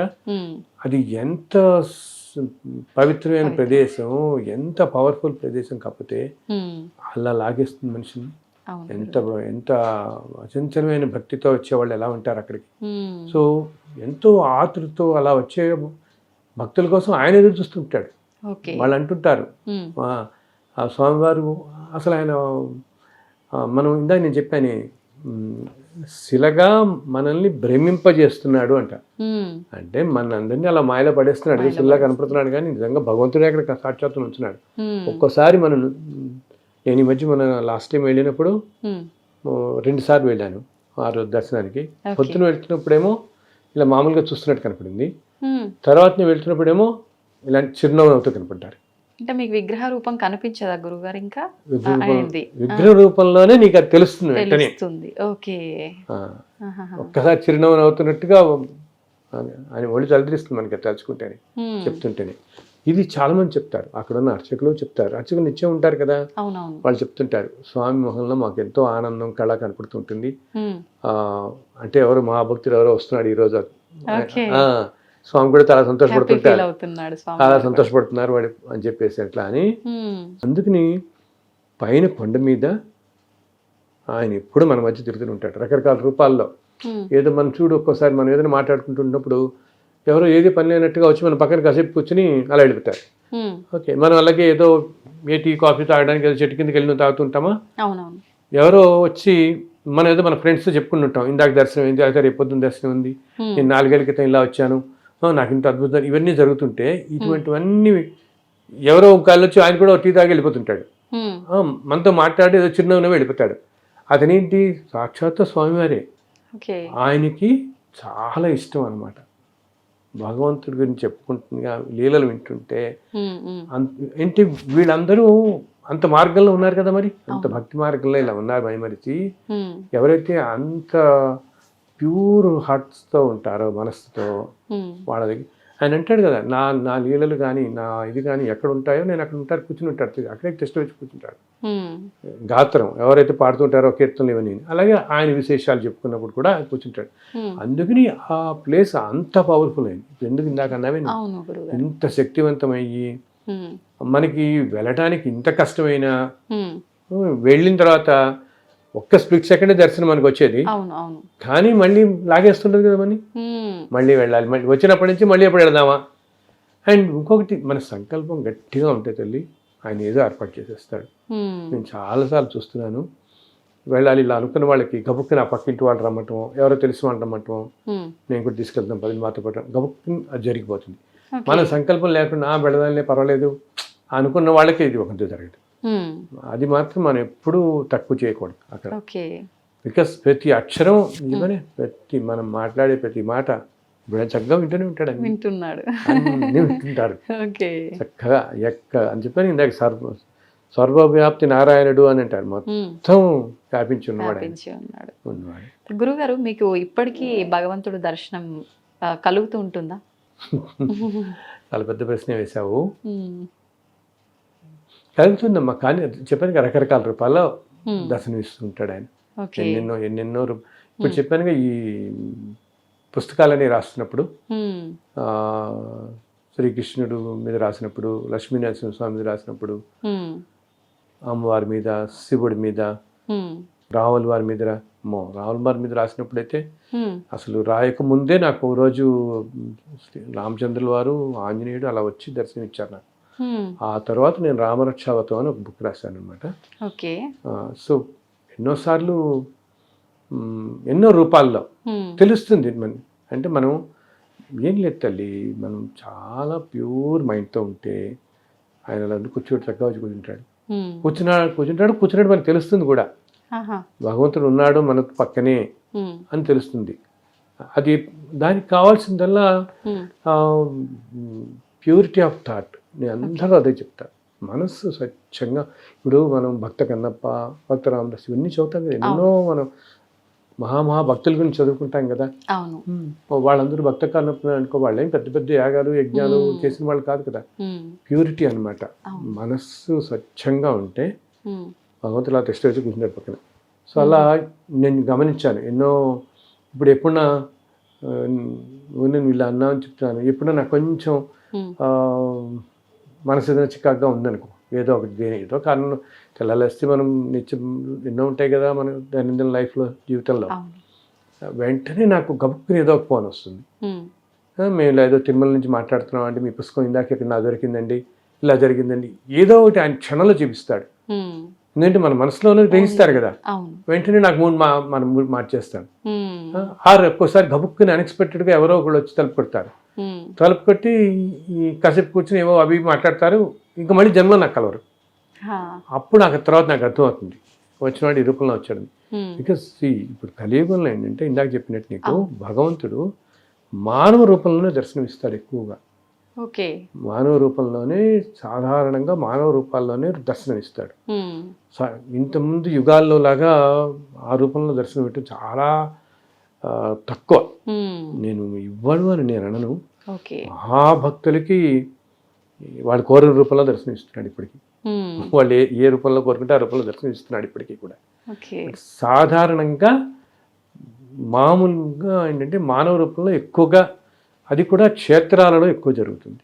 ఉహు, ఎక్కువ క్షేత్రాల్లో ఇప్పుడు మనం ఇందాక నేను ఒక భద్రాచలం వెళ్ళినా, ఒక కాశీ వెళ్ళినా, శ్రీరంగం వెళ్ళినా, అటువంటి చోట్ల మనం ఇంత ఆర్తిగా ఉంటే ఉమ్, ప్రతి వాళ్ళకి ఉంటుంది. నాకు భగవద్గీత నన్ను అడిగేవాడలో వచ్చి అడిగే క్వశ్చన్స్లో చాలామంది అడిగే ఫస్ట్ క్వశ్చన్ ఇది, ఉమ్, మాకు భగవద్ దర్శనం ఎప్పుడు అవుతుందండి అంటుంటారు. హా, రెండో క్వశ్చన్ ఏమో మాకు మోక్షం ఎప్పుడు వస్తుంది అంటారు. ఉమ్, నేను భగవంతుడి దర్శనం నేను చెప్తాను ఇట్లాగే, ఆయన Okay. మీరు ఆర్తిగా చక్కగా ఉంటే తప్పకుండా ఆయన ఇస్తాడు, ఉమ్, తప్పకుండా కనపడుతుంది అని మీకు తెలుస్తుంది కూడా. ఇప్పుడు ఒకటి ఏంటి, ఉమ్, మనకి దర్శనం అవ్వటం ఒకటి, తెలవటం ఒకటి. ఇప్పుడు తెలియకుండా వెళ్తే మనకి ఆ తృప్తి ఉండదు కదా, మళ్ళీ ఉండదు, ఉండదు. ఉండదు కదా, అనుభూతి చెందాలి. అనుభూతి కూడా చెందాలి కదా. ఉమ్, సో అది కూడా జరుగుతుంది. అది ఓకే. కూడా మనం ఎప్పుడైతే అంత ఆర్తిగా ఉన్నామో దర్శనం ఇవ్వటమే కాకుండా ఉమ్, వచ్చింది పరమేశ్వరుడే వచ్చాడు ఈ రూపంలో అని మనకి తక్కువని అర్థమవుతుంది కూడా. కాసేపటికైనా ఆయన విడిపోయిన తర్వాత మనకి ఉమ్, తప్పకుండా అర్థమవుతుంది, ఇస్తాడు. ఓకే. మోక్షం అని అంటారా, ఈ మోక్షం రావాలంటే ఇందా చెప్పానే కొన్ని వందల జన్మల్లో వీటిలో అన్నిటికీ డిటాచ్డ్గా ఉంటూ ఉమ్, ధర్మంగా వెళ్ళిపోతుంటే అప్పుడు దగ్గర అవుతూ ఉంటాం మోక్షానికి. మనం చేసే పనులపైన ఆధారపడి అంతే ఉంటుంది కానీ మనం అంతే. కోరుకోవడం మనం వల్ల రాదు. మనం చేసే పనులపైనే, ఉమ్, మన ఆలోచన, మనం చేసే పనులపైన ఓకే. అందరి మంచి కోరుకుంటూ మంచితనం చూస్తూ దేనికి జడ్జిమెంటల్గా ఉండకూడదు. ఉమ్, వీడు ఇట్లా ఎందుకున్నాడు, వాడు ఎట్లా ఎందుకున్నాడు, వీడు నన్ను ఇలా ఎందుకు అనుకున్నాడు, ఇది ఇలా ఎందుకు జరిగింది, అవి ఎలా ఏమి ఎందుకు ఎలా జరుగుతున్నాయి అనేది మనకి కారణం దేనికి మనకి తెలియదు. ఈ కారణాలన్నీ కూడా ఏదో జన్మల నుంచి ఇన్ని జన్మల్లో వస్తుంటే ఏ జన్మలో వాళ్ళు ఏం చేసుకున్నారో మనం ఏం చేసుకున్నామో అవును, వీటన్నిటికీ కారణం ఏమిటనేది తెలియదు. అందుకని మనం ఎవరిని జడ్జ్ చేయకూడదు. ఉమ్, అసలు ఏం మనకి ఏదైనా కష్టం అని కలిగినా ఏమో మన జన్మ మనం ఏదో చేసుకున్నదని మనకు కష్టం కలిగింది అనుకోవటం, ఉమ్, నాయన ఇది తట్టుకునే శక్తి అంటాం వాళ్ళని.